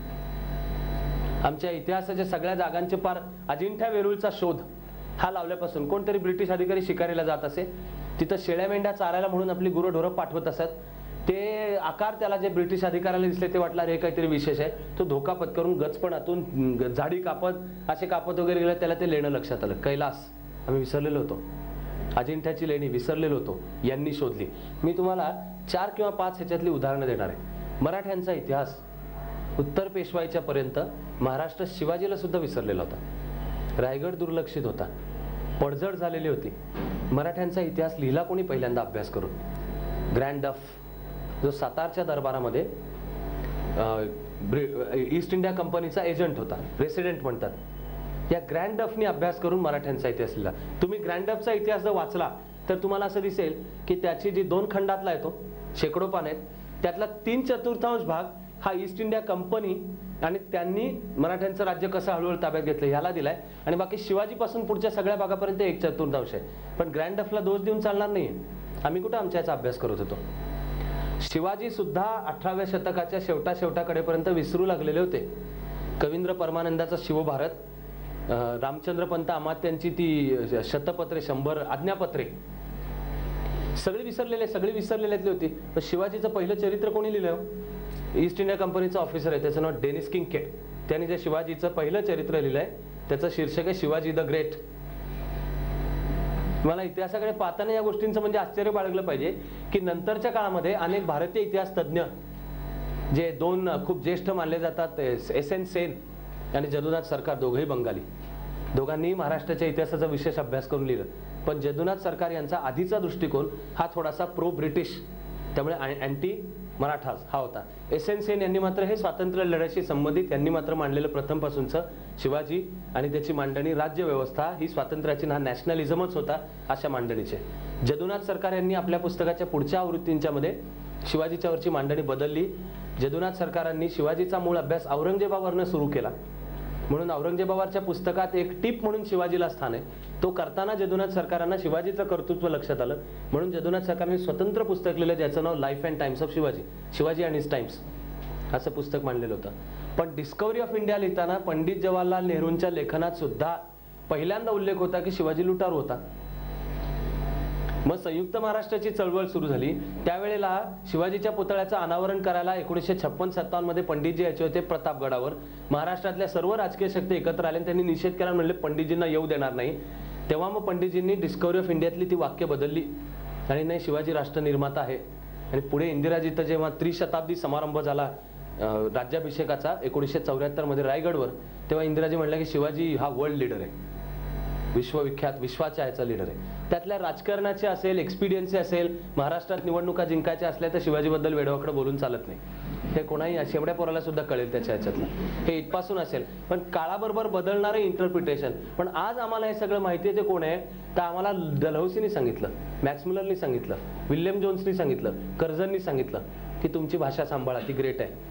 तुमची मॉन्युमेंट्स, तुमची इतिहासाची जी वास्तू इत्यादी ती सांभाळा. हे बघा, हे त्याला फंडची व्यवस्था, हे त्याच्यासाठी डिपार्टमेंट निर्माण केलेलं आहे. मराठ्यांचा इतिहास लिहिला ग्रँडफनी आणि शिवाजीचं पहिलं चरित्र लिहिलंय डेनिस किंकेट, त्याचं नाव शिवाजी द ग्रेट. दक्षिण भारताचा इतिहास म्हणजे मद्रासच्या भोवती तयार झाल्यानंतर जशी ती मद्रास प्रेसिडेन्सी तयार होत गेली, तो दुसरा ब्रिटिश ईस्ट इंडिया कंपनीचा ऑफिसर, त्याचं नाव मनरोनी लिहिला दक्षिण भारताचा इतिहास. आज आपण ज्या इतिहासाचा अभ्यास करू म्हणजे मुख्यतः कर्नाटक आणि आंध्र प्रदेशचा भाग, त्याचं नाव आहे विजयनगरचं साम्राज्य.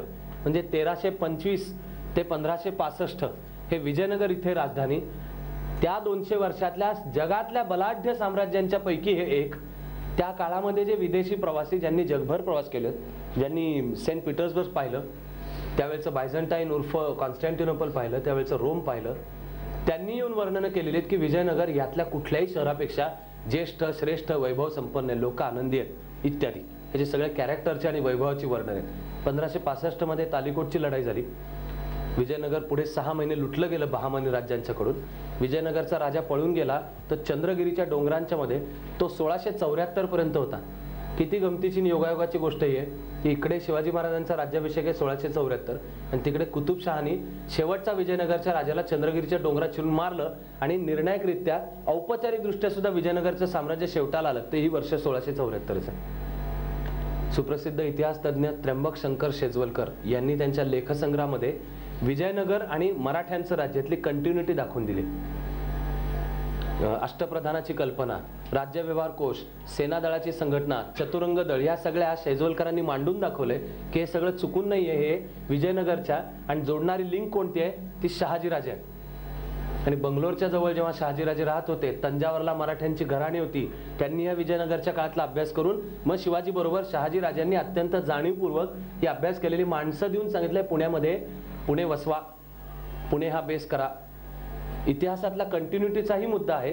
पण हे जे विजयनगरचं साम्राज्य आहे ते 18व्या शतकापर्यंत विसरलेले, पडझड झालेली. हम्पी या नावाने ओळखलं जाणारं, आसपास जंगल पसरलेलं एक तिथला जिल्ह्याचा जो ब्रिटिश अधिकारी होता त्याचं नाव रॉबर्ट सिवेल, हा त्या भागातल्या लोकांच्या संस्कृती इत्यादीचा अभ्यास करत होता. म्हणून त्यांनी इथे जत्रा कोणत्या भरतात, लोकांचे सण कोणते, खातात काय, वस्त्र कोणती नेसतात, कोणत्या गोष्टींवर त्यांची श्रद्धा आहे, त्यांचा धर्म कसा आहे, पूजा कशाची करतात, याचं जे डॉक्युमेंटेशन आहे, शास्त्रीय अभ्यास आहे, हा त्या जिल्ह्यातल्या ह्या ब्रिटिश अधिकाऱ्यांनी केला. पुढे जी गॅझेटियर्स तयार झाली आहेत ती त्यातून तयार झालेली आहेत. जमिनीच्या रेकॉर्डचं जसं उदाहरण देत होतो तसंच ब्रिटिश गॅझेटियर्स. आज एखाद्या जिल्ह्याचा तत्कालीन निर्णायक पुरावा पाहायचा असेल तर त्या काळातल्या गॅझेटियर जाऊन पाहावं लागतं. नंतर त्या गॅझेटियर्सच्या त्या सरकारांनी स्वतंत्र देशांनी आवृत्त्या काढलेल्या आहेत, त्या किती रिलायबल आहेत का, त्या काढताना विचार करायला लागतो की यातलं कोणाला काय आवडेल नाही आवडेल. हे तर विषयांतर नाहीच आहे की राजर्षी शाहू महाराजांनी एके विशिष्ट काळी ब्रिटिशांना पाठवलेलं एक पत्र आहे ज्याच्यात म्हणले की आम्ही ब्रिटिश राणीचे एकनिष्ठ प्रजाजन आहोत. 2 वर्षापूर्वीच्या महाराष्ट्रामध्ये या पत्रावरनं ते, कारण ते कोल्हापूरच्या गॅझेटियरमध्ये पत्राचा उल्लेख झाला, गदारोळ झाला त्याचा, त्या तुम्ही शाहू महाराजांच्या विरुद्धात, म्हणजे त्याच्यात त्याला जातीय शिंतोडे उडवले गेले. कारण साहित्य संस्कृती मंडळाचा अध्यक्ष हा वेगळ्या जातीचा होता. कुठल्या गलिच्छ नीच पातळीपर्यंत सुद्धा तो वाद जातो. जबकि ही फॅक्ट आहे, शाहू महाराज असोत, सयाजी महाराज असोत, हे संस्थानिक होते. ती संस्थानं खालसा झालेली होती, त्यांच्यावर ब्रिटिशांचं प्रभुत्व होतं. त्यांच्या सर्व हालचालींवर लक्ष ठेवायला एक ब्रिटिश प्रतिनिधी तिथे असे आणि त्यामुळे एकीकडे दाखवायचं की आम्ही एकनिष्ठ आहोत आणि दुसरीकडे करायचं ते काम करायचं. हे सयाजी महाराजांनी केलं, शाहू महाराजांनी केलं. शाहू महाराजांनी असं काही पत्र पाठवलं होतं म्हणून काय त्यांच्या थोरवीला काय कमीपणा येतो का, तर ज्याला थोरवीकडे संकुचितपणेच पाहायचं असेल त्याला येतो, पण ज्याला इतिहासाचा नीट वस्तुनिष्ठ अभ्यास करायचा त्याला यांनी येत नाही. इतिहासाचा अभ्यास करण्याचं हे जे शास्त्र आहे तेही या पहिल्या ज्या अधिकाऱ्यांचा मी सिक्वेन्स सांगतोय ते आहे. तेव्हा हा रॉबर्ट सिवेल त्यांनी पाहिलं की लोक नरसिंहाची पूजा करतात आणि पौर्णिमेच्या रात्री एक कुठलं तरी नरसिंहाचं मंदिर आहे तिथे ते कायम जातात.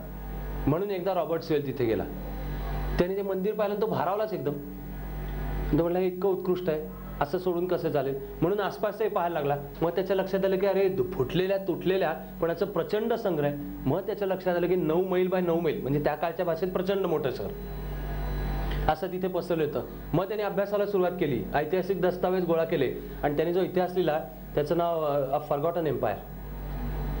पुस्तकाचं नाव विजयनगरच्या साम्राज्याचा इतिहास, लेखक रॉबर्ट सिवेल, आणि पुस्तकाचं नाव आहे a forgotten empire, history of the forgotten empire, विसरलेल्या साम्राज्याचा इतिहास, रॉबर्ट सिवेल. आपण दक्षिणेकडनं उत्तरेकडे चाललो.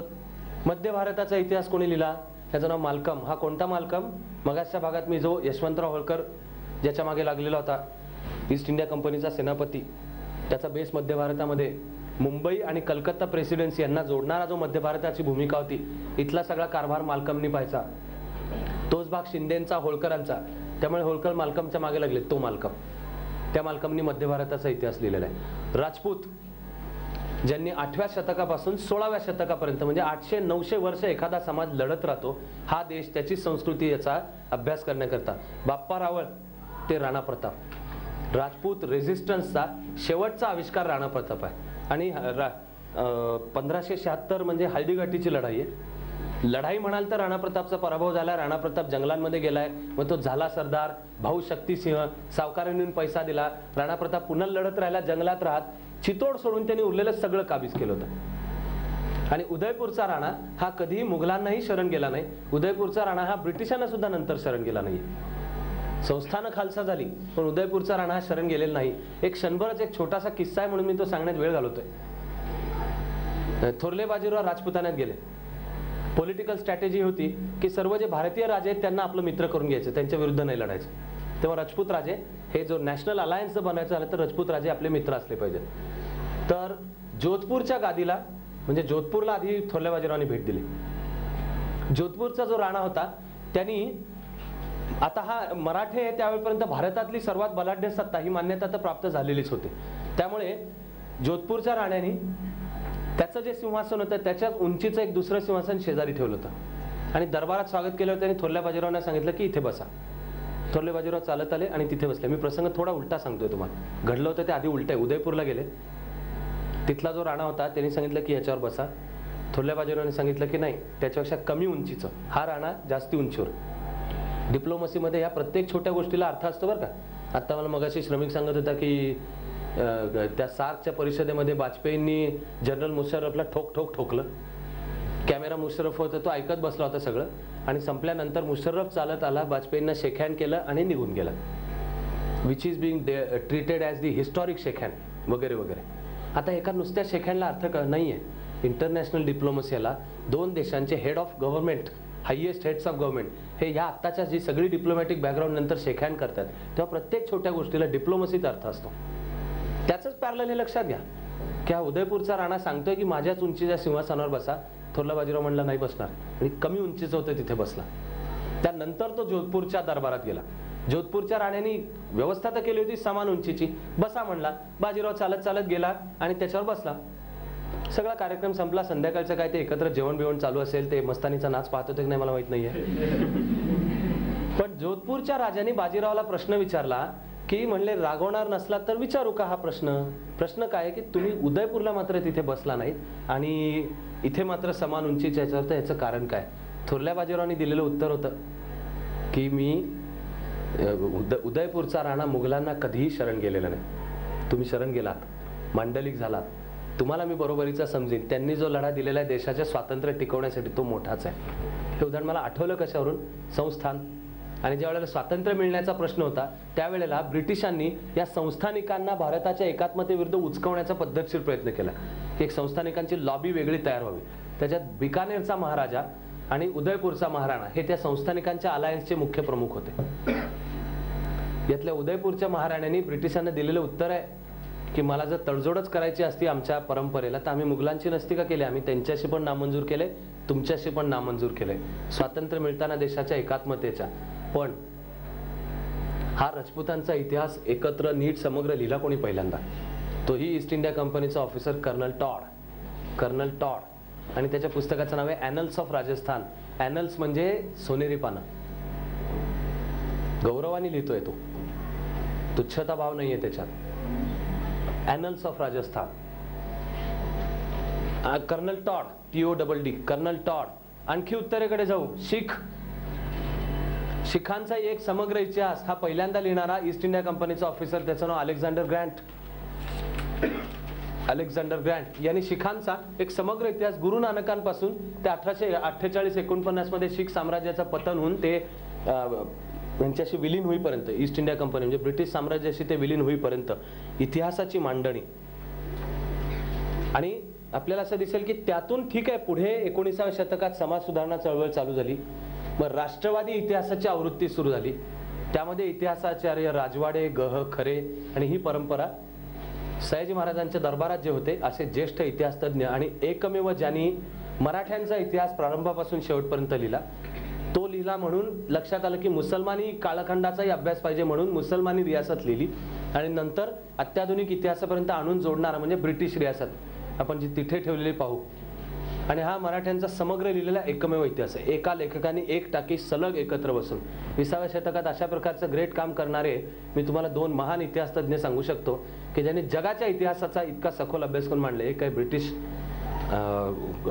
आर्नोल्ड टॉयनबी, त्याचं स्टडी ऑफ सिव्हिलायझेशन्स, असे एक 12-14 खंड आहेत मोठमोठाले. आणि दुसरा विल डुरांट, त्याचा हिस्ट्री ऑफ सिव्हिलायझेशन, असे 14-15 खंड. तो आणि त्याची पत्नी एरियल डुरांट, हा अमेरिकन, यांनी संपूर्ण जगाच्या सर्व संस्कृत्यांच्या सर्व कालखंडांचा इतिहास एकत्र मांडण्याचा प्रयत्न केलाय. पण या इतिहास नावाचं जे समाजशास्त्र आहे ते समाज समजायला आम्हाला मदत करतं. हा समाज जगतो कसा, राहतो कसा, कोणत्या गोष्टींवर विश्वास ठेवतो, कशा प्रकारचं संकट आलं तर कसा प्रतिसाद देतो, याचा अभ्यास हे करण्याचंही हे आम्हाला त्यांनी सांगितलं. त्यांनी सांगितल्यावर मग आम्हाला कळत गेलं, मग अभ्यास करत गेलो. आणि लोकमान्यांनी शिवजयंती उत्सव सुरू करणे काय असतो, काय हो तो शिवजयंती उत्सव ज्या वर्षी सुरू झालाय रायगडची पडझड आहे. आणि ते विचार करतात की ह्या समाजाला प्रेरणा द्यायची असेल, जागं करायचं असेल तर पराक्रम, पुरुषार्थ, कॉन्फिडन्स देणारं काय त्याला दिलं पाहिजे. मग लोकमान्य म्हणतात की आपण शिवाजीची पूजा करू, म्हणून तिथे जात आहेत. तो गंगासागर तलाव हा शेवाळ्यांनी आणि कूड कचऱ्यांनी भरलेला आहे त्याच्यातला. तर लोकमान्यांनी सार्वजनिक काकांच्या बरोबरनी केलेलं पहिलं काम ते पहिले साफसफाई करा, आमच्या इतिहासाकडे बघण्याची दृष्टी.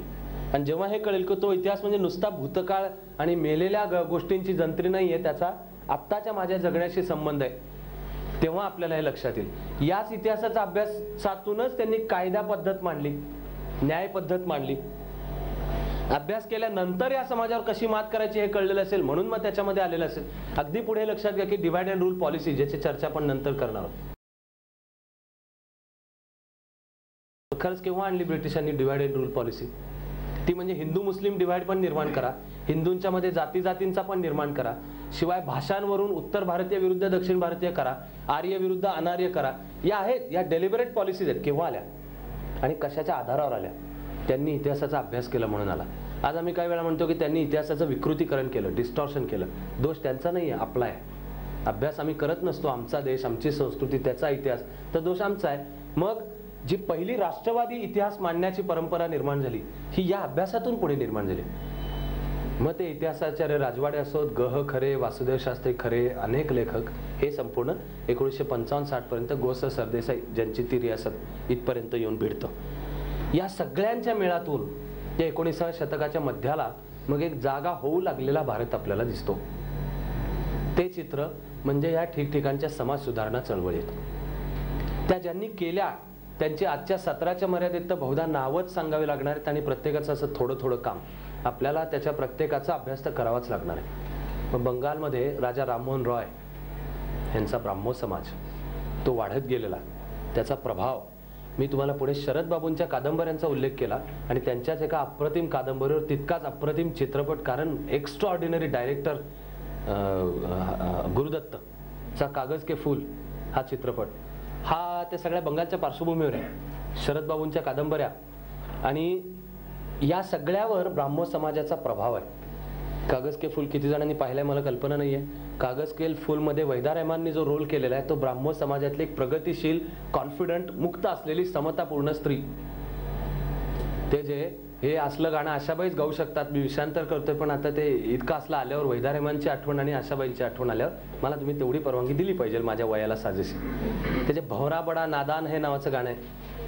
सचिनदाचं संगीत आणि अप्रतिम गुरुदत्त त्या जमीनदाराच्या घरामध्ये काम करतोय, त्या घरावर ब्राह्मण समाजाचा प्रभाव आहे. त्या प्रभावातून जी वैदार्यमान आहे, ही तरुण मुलगी टिपिकल बुरख्यातली मागासलेली पुराण मधवती विचारांची नाही, ती कॉन्फिडंट आहे. त्यामुळे ती ह्याची टिंगल करते. आणि तो गुरुदत्ताने जो रोल केलाय तो कुठे अजून त्या जुन्या संस्कार म्हणतो, आपला जमीनदाराच्या घरातला मी एक सेवक आहे अशाच भावनेच्या. मी चूक करतोय का काय? साहब बीबी और गुलाम. बाकीचं माझं मी बोललो ते सगळं व्हॅलिड आहे, फक्त ते कागज के फुल नसून साहब बीबी और गुलाम आहे. बाकीचं शरद बाबूंची कादंबरी, ब्राह्मण समाजाचा प्रभाव, हे सगळं हे व्हॅलिड आहे. एकमेव क्लेरिकल मिस्टेक म्हणजे तो चित्रपट कागज के फुल नसून साहब बीबी और गुलाम, ज्याच्यामध्ये ब्राह्मण समाजाचा प्रभाव घरांवरचा, आणि ही फॅक्ट आहे. पुढे ती परंपरा महर्षी देवेंद्रनाथ ठाकूर आणि मग रवींद्रनाथ यांच्यापर्यंत ब्राह्मण समाजाच्या प्रभावाची तर दिसते. पण कुठल्याही भारतीय चळवळीला जो एक शाप आहे, महाराष्ट्राला आहे भारतीय चळवळ म्हणजे फुटणे, ते ब्राह्मण समाजाचंही पुढे झालेलं आहे. आणि त्यामुळे पुढे एक ब्राह्मण समाज फुटून निघाला आणि त्यांनी स्वतःला नाव दिलं आदी ब्राह्मण समाज. दुसरा केशवचंद्र सेन यांच्या नेतृत्वाखालचा चालू राहिला. मग ईश्वरचंद्र विद्यासागर ज्यांचं काम मुख्यतः शिक्षण क्षेत्रातलं आहे. मग ज्या स्वामी दयानंदांचं मूळ नाव मूलशंकर, जन्म गुजरात काठेवाड, पण एका वय वर्ष 6-7 असताना महाशिवरात्रीच्या रात्री पिंडीवर खेळणारा उंदीर पाहिला आणि त्यांनी बाबांना वडिलांना प्रश्न विचारला की तुम्ही म्हणता मूर्तीत देव आहे, तो जो देव स्वतःला उंदरापासून नाही वाचू शकत तो कसला देव? म्हणून मूर्तीपूजेवरचा विश्वास उडाला. पुढे तपस्या आहे. सर्व धर्म आणि अध्यात्म परंपरांची चिकित्सा करून स्वामी दयानंदांनी सत्यार्थ प्रकाश मांडला, आर्य समाजाची स्थापना केली. भारतीय अभ्यास करताना ही कायम गमतीची गोष्ट दिसेल की स्वामी दयानंद म्हणाल तर मूळ गुजरातमधले, पण त्यांचा संपूर्ण प्रभाव पंजाबवर आहे. आणि आर्य समाजाच्या प्रभावातून पंजाबमध्ये एकाच वेळी या तीनही गोष्टी घडल्या. सगळ्याचा मूळ बेसिक प्रभाव आर्य समाज. आर्य समाजाच्या प्रभावातून शिक्षण क्षेत्रातल्या चळवळी पुढे आल्या, शाळा निघाल्या, कॉलेजेस आली. त्या सगळ्यांच्या मध्ये आधी स्वामी दयानंद, नंतर स्वामी श्रद्धानंद यांचा प्रभाव. त्यामुळे वैदिक मांडणीचा, त्याला आधुनिकतेचं वावडं नव्हतं, म्हणून ती अँग्लो वैदिक तुम्हाला आजही उत्तर भारतात आणि विशेषतः पंजाबमध्ये DAV कॉलेजेस दिसतील. ही DAV कॉलेजेस म्हणजे काय? त्यांचं पूर्ण नाव आहे दयानंद अँग्लो वैदिक कॉलेजेस. ही आर्य समाजाने स्थापन केलेली. त्याचे पुढे लाला लजपतराय एक थोर नेते. पण हा एक शैक्षणिक प्रभाव होता, त्यातून समाज सुधारणेची चळवळ पुढे झालेली. दुसरा, सनदशीर चळवळीला अनेक तऱ्हांचे जे नेते तयार झाले, ज्याच्यात लाला लजपतराय यांचं सुद्धा मोठं नाव आहे. हे त्या आर्य समाजाचा प्रभाव शिक्षण पद्धतींमधला. आणि हे आर्य समाजिस्ट म्हणजे स्वतःला आर्य समाजीच म्हणून घेत असत. आणि तिसरी आणि पंजाबमधली महत्वाची चळवळ म्हणजे सशस्त्र क्रांतिकारकांची. हिच्यावर तर जी फैरच्या फैर निघालेली पंजाबमध्ये क्रांतिकारकांची.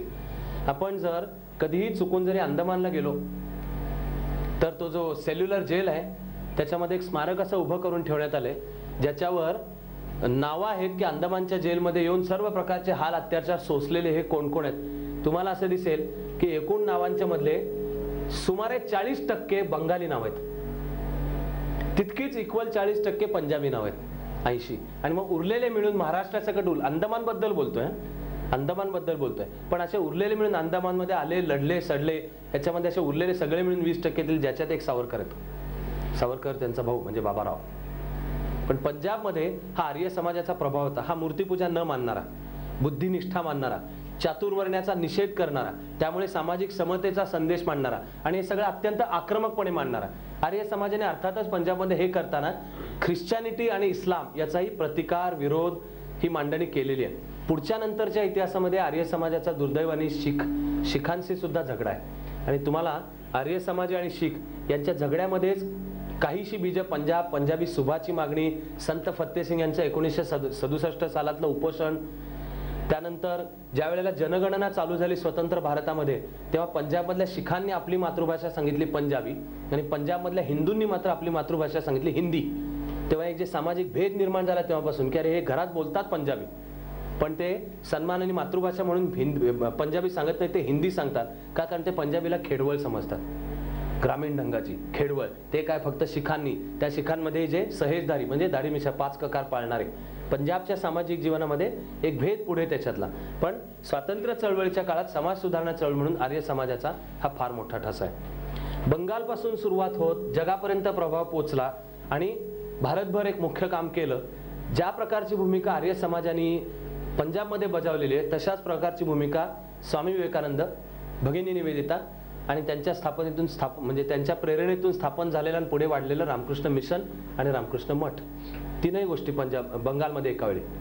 शिक्षणातलं वाढतं काम, स्वामीजींच्या निर्वाणानंतर भगिनी निवेदितांनी जे काम चालू ठेवलं हे अतिशय आक्रमकपणे एका बाजूला शिक्षणाच्या प्रसाराचंही काम होतं, दुसऱ्या बाजूला वंगभंगाची चळवळ चालू झाली आणि ही चतुःसूत्री अस्तित्वात आली. त्यातलं बहिष्कार हे शस्त्र उपसलं गेलं आणि त्यातली परदेशी मालाची विशेषतः ब्रिटिश कपड्यांची होळी करायची. या सगळ्यामध्ये ठिकठिकाणी रामकृष्ण मिशनच्या प्रभावातले जे तरुण होते हे पुढे होते. योगी अरविंद, जे त्यावेळेला योगी नव्हते, अरविंद घोष, हे विवेकानंदांच्या प्रभावातून कामात पडले. अनुशीलन समितीची स्थापना झाली, युगांतर नावाचं नियतकालिक चालवू लागले. आधी बडोद्यात ते सयाजी महाराजांच्या दरबारात होते. ह्या तुटक घटना नाही आहेत बरं का एकमेकापासूनच्या, या लिंक आहेत. योगी अरविंद हे वडील कृष्णकांत घोष हे पाश्चात्य विचाराच्या प्रभावातले. माझ्या पोराला अजिबात पौर्यात्य होऊ देणार नाही, बालपणापासून लंडनमध्ये ठेवलेलं ते सगळे संस्कार, तो सुटाबुटात राहतोय, इंग्लिशवर प्रभुत्व, भारत आणि भारतीय संस्कृतीची शून्य जाणीव. तो आयुष्यात पहिल्यांदा बोटीवर बसून मुंबईच्या किनाऱ्याला, नंतर अरविंदांनी लिहून ठेवलंय की माझे जहाज ज्या वेळेला मुंबईच्या बंदरामध्ये लागलं, त्यांचं वाक्य, a vast peace descended on me, माझ्यावर एक प्रचंड शांतता उतरते हे दिसलं. ते बडोद्याच्या सयाजी महाराजांच्या दरबारात नोकरीला होते अरविंद. याच सयाजी महाराजांच्या दरबारामध्ये बाबासाहेब आंबेडकर नोकरीला होते. याच सयाजी महाराजांनी लोकमान्य टिळकांना, ज्याला आज गायकवाड वाडा उर्फ केसरी वाडा म्हणतात, तो सयाजी महाराजांचा वाडा, तो त्यांनी लोकमान्य टिळकांना देणगी दिला. आणि आपल्या संस्थानात असे जे फार थोडे संस्थानिक आहेत की ज्यांनी समाज सुधारणा आणायचा आपणहून प्रयत्न केला, असे सयाजी महाराज आहेत, शाहू महाराज आहेत, औंधचे पंतप्रतिनिधी आहेत. आणि घेता येतील आणखीन नावं पुढे. बहुधा मी हे त्रावणकोर कोचीन संस्थांचा राजा त्याचं नाव घेणार आहे. आज सुद्धा केरळ साक्षरतेत नंबर 1 वर आहे. सामाजिक समतेच्या प्रश्नांच्या मध्ये केरळमध्ये सामाजिक समतेचं स्थान फार वरचं आहे. स्त्रियांना केरळच्या समाज व्यवस्थेमध्ये अत्यंत बरोबरीचं अग्रेसर पुढारलेलं स्थान आहे. आणि केरळमधला माणूस भारत असो जग असो कुठेही जायला कुठेही बिचकत नाही. मूळची घोषणा स्वदेश हो भुवनत्रय हे बोललेला मूळ माणूस केरळमधलाच जन्म आहे त्याचा, म्हणजे आदि शंकराचार्य. ते 19व्या शतकामध्ये केरळमध्ये झालेली समाज सुधारणा चळवळ म्हणजे एक तर त्रावणकोर कोचीन संस्थांच्या स्वतः राजा जो होता त्याची प्रगतिशील पावलं, आणि दुसरा केरळमधला त्यावेळचा जो तथाकथित मागासलेला समजला जाणारा समाज, त्याचं नाव आहे एळवा. एळवा या एळवा समाजाचा एक धार्मिक पुढारी, त्यांचं नाव नारायण गुरु. आपण महाराष्ट्राच्या इतिहासात नंतर पाहतो की मंदिर प्रवेशाचे सत्याग्रह झाले, चौदार तळ्याचा सत्याग्रह झाला, म्हणजे गाव सगळं ज्याच्यावर पाणी पिरतं त्यावरच दलित हरिजन उर्फ अस्पृश्यांना पाणी पिऊ द्या तत्कालीन, यांच्या चळवळी झाल्या. या सगळ्या त्रावणकोर कोचीन संस्थांमध्ये संस्थानिकांनी खुल्या तरी करून दिल्या किंवा नारायण गुरूंनी या चळवळी केल्या. मंदिर प्रवेशाची चळवळ आहे, एकत्र पाणी पिण्याची चळवळ आहे, ही शांततेच्या मार्गाने आहे, समाजाला विश्वासात घेत आहे. आणि नारायण गुरूंचा प्रभाव हा केरळ, तेव्हा नारायण गुरु आणि त्रावणकोर कोचीनचं संस्थान, तुम्हाला आधुनिक केरळचा आधुनिकपण आणि केरळचा राज्य म्हणून जरी छोटं वाटलं तरी संपूर्ण भारतावर प्रभाव का पसरतो हे समजावून घ्यायचं असेल तर ह्या दोन चळवळी समजल्या पाहिजेत. विवेकानंदांनी 1880च्या आसपास केरळमध्ये प्रवास करत असताना, 80च्या दशकातला शेवटचा काळ, त्यांनी केरळचं त्यावेळी वर्णन लुनॅटिक असायलम असं करून ठेवलं, वेड्यांचं माहेरघर. तर त्यावेळेला वेड्यांचं माहेरघर असलेलं केरळ राज्य हे बदलत बदलत बदलत विकासाच्या आधुनिकतेच्या पुरोगामी मुद्दे स्वीकारण्याच्या या मुद्द्यांवर येतो. ही कॉन्ट्रीब्युशन आहे दोघांचे. केरळमधला तो रोल. दक्षिण प्रांत म्हणजे त्यावेळेचं त्याचं नाव मद्रास, त्यावेळेच्या त्या मद्रास प्रेसिडेन्सीमध्ये आत्ताचा तमिळनाडू येत असे, आत्ताचा केरळ येत असे, आत्ताचा म्हणजे त्रावणकोर कोचीन संस्थान सोडूनचा जो केरळचा भाग असे तो, आत्ताचा आंध्र प्रदेशचा निजामाचं संस्थान सोडूनचा जो भाग असेल तो येत असे, आणि आत्ताचा ओरिसाचा दक्षिणेकडचा भाग येत असे. ओरिसाचा उत्तरेकडचा भाग कलकत्ता प्रेसिडेन्सीमध्ये, कलकत्ता प्रांतामध्ये यायचा. त्या मद्रास प्रेसिडेन्सीमध्ये CP रामस्वामी नायकर यांचं काम ही अब्राह्मणी चळवळ होती. ही ब्राह्मणवादाचा निषेध करणारी, चातुर्वर्ण्याचा निषेध करणारी आणि समाजातल्या दलित आणि अन्य सर्व जातीयांना बरोबरीचं स्थान देणारी. CP रामस्वामींच्या मांडणीमध्ये हा आर्य अनार्य भेद सुद्धा आहे. CP रामस्वामींच्या मांडणीमध्येच त्यामुळे आम्ही द्रविड नावाची आयडेंटिटी वेगळी आहे, तेव्हा जर काही भारत नावाचं राष्ट्र निर्माण होत असलं तर आम्ही त्याचे भाग नाही अशी मांडणी आहे. ती त्यावेळची एक बंडखोर चळवळ CP रामस्वामींनी स्थापन केली. त्या पार्टीचं पहिल्यांदा नाव जस्टिस पार्टी. याच जस्टिस पार्टीचं पुढे जी चळवळीत रूपांतर झालं ती म्हणजे द्रविड कळघम. कळघम म्हणजे एकात्मता आणि विकास. द्रविड कळघम पुढे त्याचा जो राजकीय पक्ष झालाय तो DMK म्हणजे द्रविड मुन्नेत्र कळघम, हा स्वातंत्र्यानंतर अण्णादुराई यांच्या नेतृत्वाखाली 60च्या मध्यापर्यंत अण्णादुराईंच्या मागे तो फुटला. आणि अण्णादुराई स्वतः सुद्धा चित्रपटाचे स्क्रिप्ट लिहिणारे होते. त्यांच्याबरोबर काम करणारा एक अभिनेता स्टार MG रामचंद्रन आणि त्याचा स्क्रिप्ट लिहिणारा म्हणजे करुणानिधी. या दोघांच्या मध्ये जी स्प्लिट झाली पुढे ती स्वातंत्र्यानंतरची. आणि आपण स्वातंत्र्यानंतरच्या भारताच्या इतिहासाचा अभ्यास पाहू तेव्हा हे येऊ. पण म्हणजे एक सामाजिक चळवळ निर्माण झाली, तिने एक सिद्धांत मांडला, त्याचं एका चळवळीत रूपांतर आहे, त्याचं राजकीय रूपांतर आहे आणि ती ट्रॅजेक्टरी सत्तेतल्या रूपांतरापर्यंत जाऊन पोहोचली. मग बहुजन समाज, दलित समाज याला सत्तेमध्ये वाटा मिळून जे काय तामिळनाडूतलं चित्र असेल सत्तेचं तेही आहे. त्याचे सोशल रिपरकशन्सचा तर खूप डायमेन्शनचा आपल्याला अभ्यास करावा लागेल. आज आपण फक्त या मुद्द्यांना स्पर्श करतो. आणि महाराष्ट्राची खरोखर अभिमान सुद्धा बरं का, खरं म्हणजे इतिहासाचा अभ्यास निपक्षपाती वृत्तीने करताना ह्या गोष्टी जरा बाजूला ठेवायच्या असतात. भावना, अभिमान त्या बाजूला ठेवून सुद्धा जी परंपरा येते ही बाळशास्त्री जांभेकरांपासून बाबासाहेब आंबेडकरांपर्यंत. वर्तमान भारताचा सुद्धा विचार करताना आजची भारतातली, मी त्याला नाव देईन समतेची चळवळ, काही जण त्याला दलित चळवळ म्हणतील. मग तिची राजकीय रूप आहेत. ती उत्तर भारतामध्ये जो सामाजिक सिद्धांत मांडला जातो, मुलायमसिंग यादव हा त्याचा राजकीय प्रतिनिधी, मंडल आयोगाच्या निमित्ताने जो विचार पुढे आला OBC इत्यादी, किंवा काशीरामची बहुजन समाज पार्टी आणि कुठलीही दलित चळवळ असो, यांनी 5 आपले पंचायतन एक प्रकारचं स्वीकारलेलं आहे की हे 5 म्हणजे कोण आहेत हे 5? या 5 2 आहेत CP रामस्वामी नायकर आणि नारायण गुरु. उरलेले तिघही मराठी आहेत, मराठी भाषिक आहेत. महाराष्ट्रात त्यांनी चळवळे महात्मा फुले, राजर्षी शाहू महाराज आणि बाबासाहेब आंबेडकर हे 3. आणि ज्या सर्वांनी समाज सुधारणा चळवळींचे विचार मांडले यांचे विचार अखिल भारतीयच होते. म्हणजे मी कोणाला कमी लेखतोय म्हणून तुलना करतोय असं समजू नका बरं का. पण तुम्ही भारताच्या कानाकोपऱ्यात गेलात तर तुम्हाला CP रामस्वामी नायकर यांचे पुतळे दिसतील का?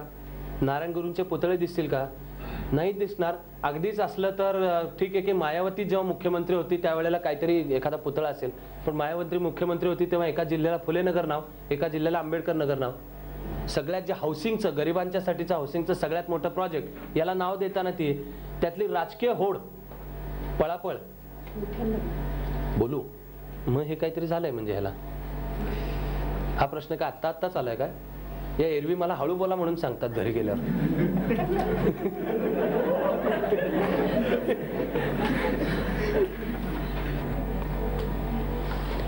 याचे जे राजकीय इम्प्लिकेशन्स आहेत त्याचा अभ्यास म्हणजे ह्याचा अर्थ, अन्वयार्थ जो लावायचा आपण एक क्षणभर नंतर लावू. तोही विशेषतः ज्या वेळेला स्वातंत्र्यानंतरच्या भारताच्या वाटचालीवर अशीच एक सिरीज घेण्याचं आपल्या मनात आहे त्यावेळेला ह्याच्या राजकीय अर्थ, सामाजिक अर्थ याच्या खोलात जाऊ.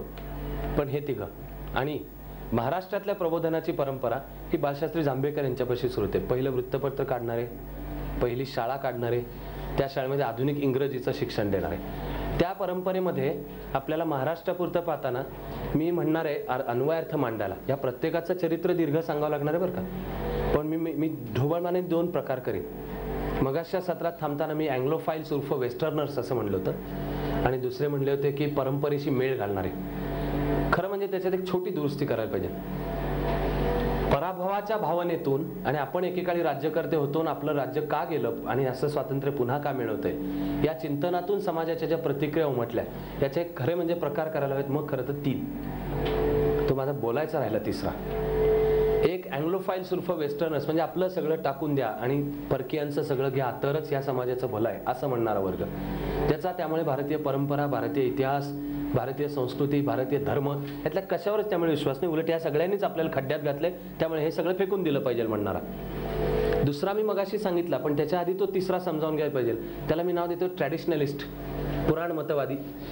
हे तितकेच प्रबळ झाले हे लक्षात घ्या बरं का. 19व्या शतकामध्ये हे जे सगळे मुद्दे आपण स्पर्श करत पाहिले, स्त्रीचं स्थान, अस्पृश्यतेचा प्रादुर्भाव, अंधश्रद्धांची निर्मिती, समता नसणे, महाराष्ट्राची सामाजिक स्थिती, या सगळ्यांच्या मध्ये 19व्या शतकात सत्ता जाण्याचा एक परिणाम म्हणजे जो क्रायसिस ऑफ आयडेंटिटी निर्माण होतो की आपण परकीयांच्या सत्तेखाली गेलो, आता आपली आयडेंटिटी कोणती.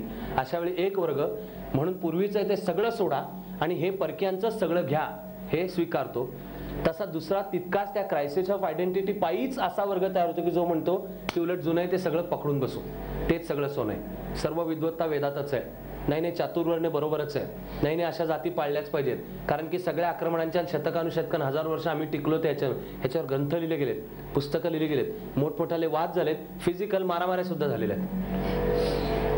मग मी म्हणेन हे दोन जर आपल्याला एकदा समजलेले असले तर तिसरा वर्ग तो मधला येतो, तो म्हणजे ह्या दोनाचा मेळ घालणारा. एका बाजूला आम्हाला पाश्चात्यांकडनं शिकण्याजोगं खूप आहे, आमचं स्वातंत्र्य गेलं कारण आमच्या अंतर्गत काही सामाजिक त्रुटी आहेत, तेव्हा आम्हाला पाश्चात्यांकडनं खूप शिकायचं आहे. पण ते शिकायचं याचा अर्थ सगळंच आता बाकीचं सगळं सोडूनच द्यायचं आणि आम्हाला तसंच पाश्चात्यच बनायचं आहे असं नाहीये. तर आमच्याही संस्कृतीची काही शक्तिस्थान आहेत, तेव्हा इतिहासाच्या प्रत्येक युगात हे काम करावं लागतं. आणि भारताच्या इतिहासाकडे व्यापक दृष्टी टाकली तर हे दिसेलच की असे निर्माण झालेले आहेत.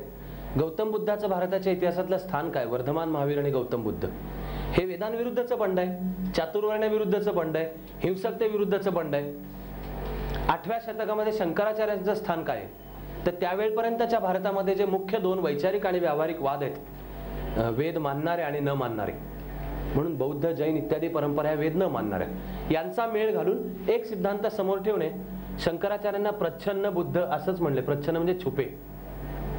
शंकराचार्यांनी सगळा बौद्ध विचार आणि वेद विज्ञानाचा सगळा विचार हा सगळं एकत्र मांडून शंकराचार्यांनी 8व्या शतकाच्या काळात हे मध्ययुगीन शतकातली जी भक्ती चळवळ म्हणतो आपण, भागवत संप्रदाय, भक्ती चळवळ, हे दक्षिण भारतातले अलवार आणि नयनार म्हणजे शैव आणि वैष्णव संत, मग स्वामी रामानंद, त्या दक्षिणेतून ही अद्वैत भक्तीची चळवळ शंकराचार्यांपासून सुरू होऊन महाराष्ट्रामार्गे उत्तरेत जाते. ते महाराष्ट्रातले संत ज्ञानेश्वर ते ज्ञानोबा तुकोबा ही परंपरा आहे. यातल्या प्रत्येकाने केलेला रोल काय लक्षात घ्या. त्यांनी त्यावेळी जी बदलती परिस्थिती आहे तिच्याशी भारतीय विचार पद्धतीचा मेळ घालून दाखवला. म्हणजे त्यांनी सगळी जुनी रेष तशीच नाही ओढली, त्यांनी चॅलेंज केलं, त्यांनी थोतांडावर कडाडून टीका केली, तुकोबारायांच्या सकट सगळ्यांनी चातुर्वर्ण्यावर कडाडून टीका केली आहे, ढोंगबाजीवर टीका केली आहे. तुकोबा तर वेदांचा तो अर्थ आमासाची ठावा हेही सांगतात. तत्कालीन समाज व्यवस्थेचा विचार केला तर तथाकथित तुकोबांचं स्थान महाराष्ट्राच्या समाज व्यवस्थेत शूद्र हे स्थान आहे, कुणबी शेतकरी. पण तो कुणबी शेतकरी परवापर्यंत सुद्धा 50 वर्षांपूर्वीपर्यंत सुद्धा महाराष्ट्राच्या समाज व्यवस्थेमध्ये तथाकथित, मला हे शब्द आवडत नाही पण मला दुसरं माहिती नाहीये, हे आपण जेवढ्या लवकर विसरू शकून विसरता येईल अशी समाज व्यवस्था जेवढ्या लवकर होईल तेवढं बरं.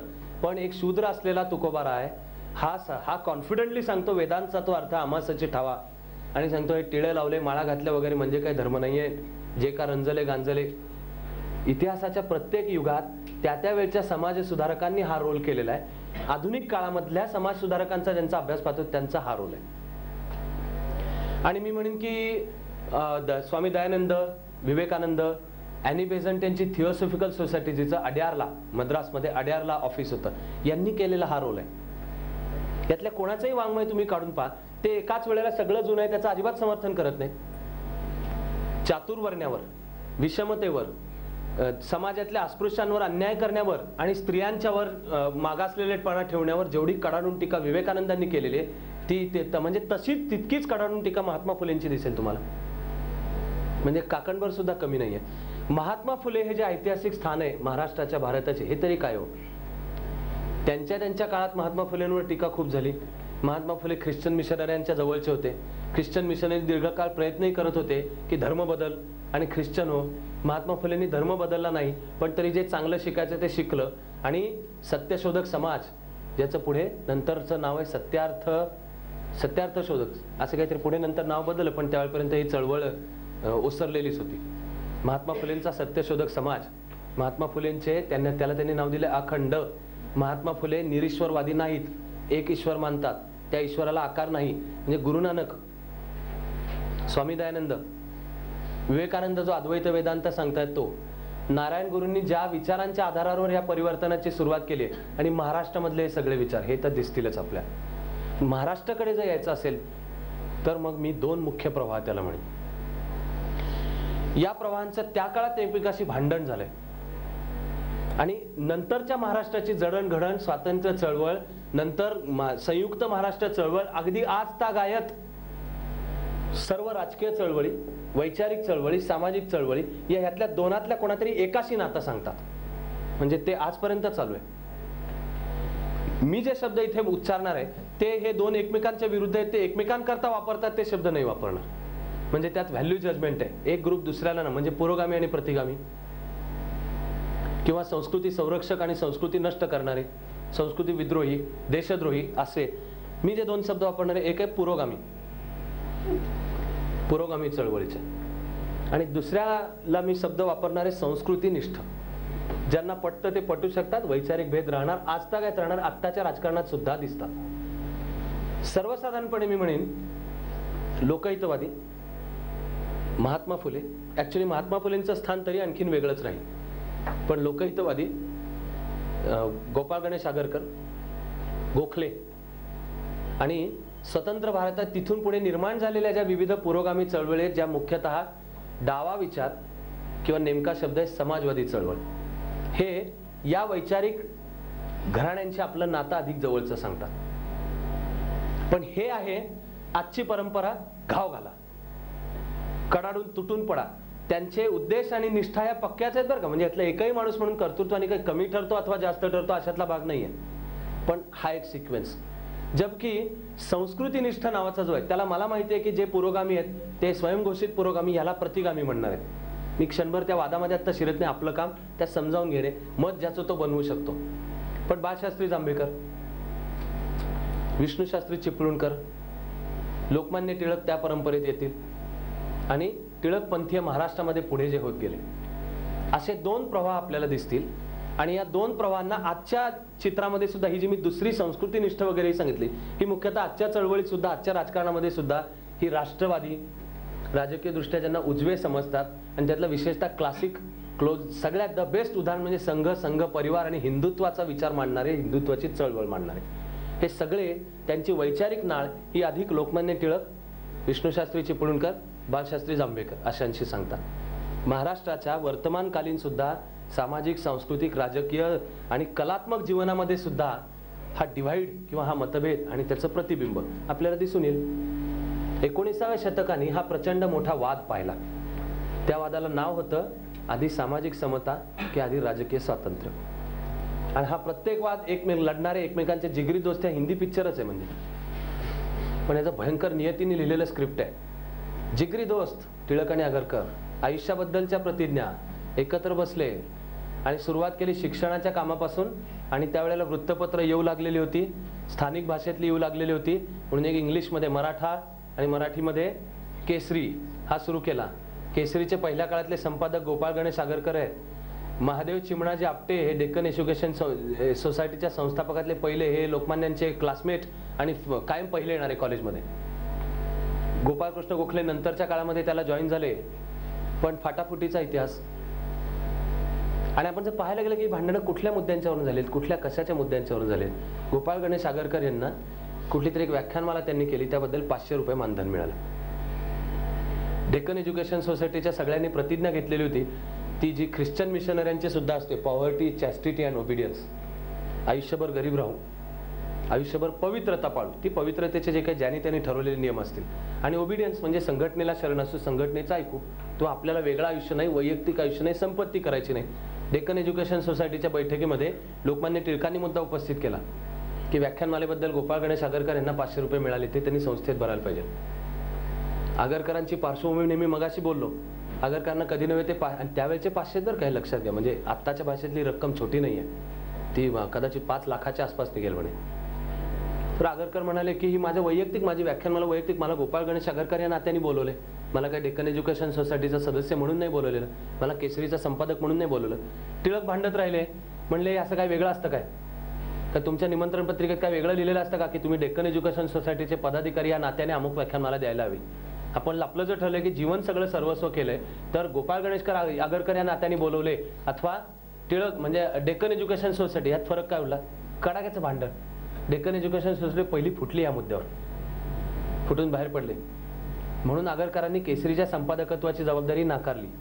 मग लोकमान्य टिळक संपादक झाले, त्यांनी केसरी विकत घेतला, तो त्यांच्या खाजगी मालकीचा बनला, तो आजतागायत टिळक घराण्याच्या खाजगी मालकीचा आहे. आगरकरांनी वेगळं वृत्तपत्र स्थापन केलं, त्याचं नाव सुधारक.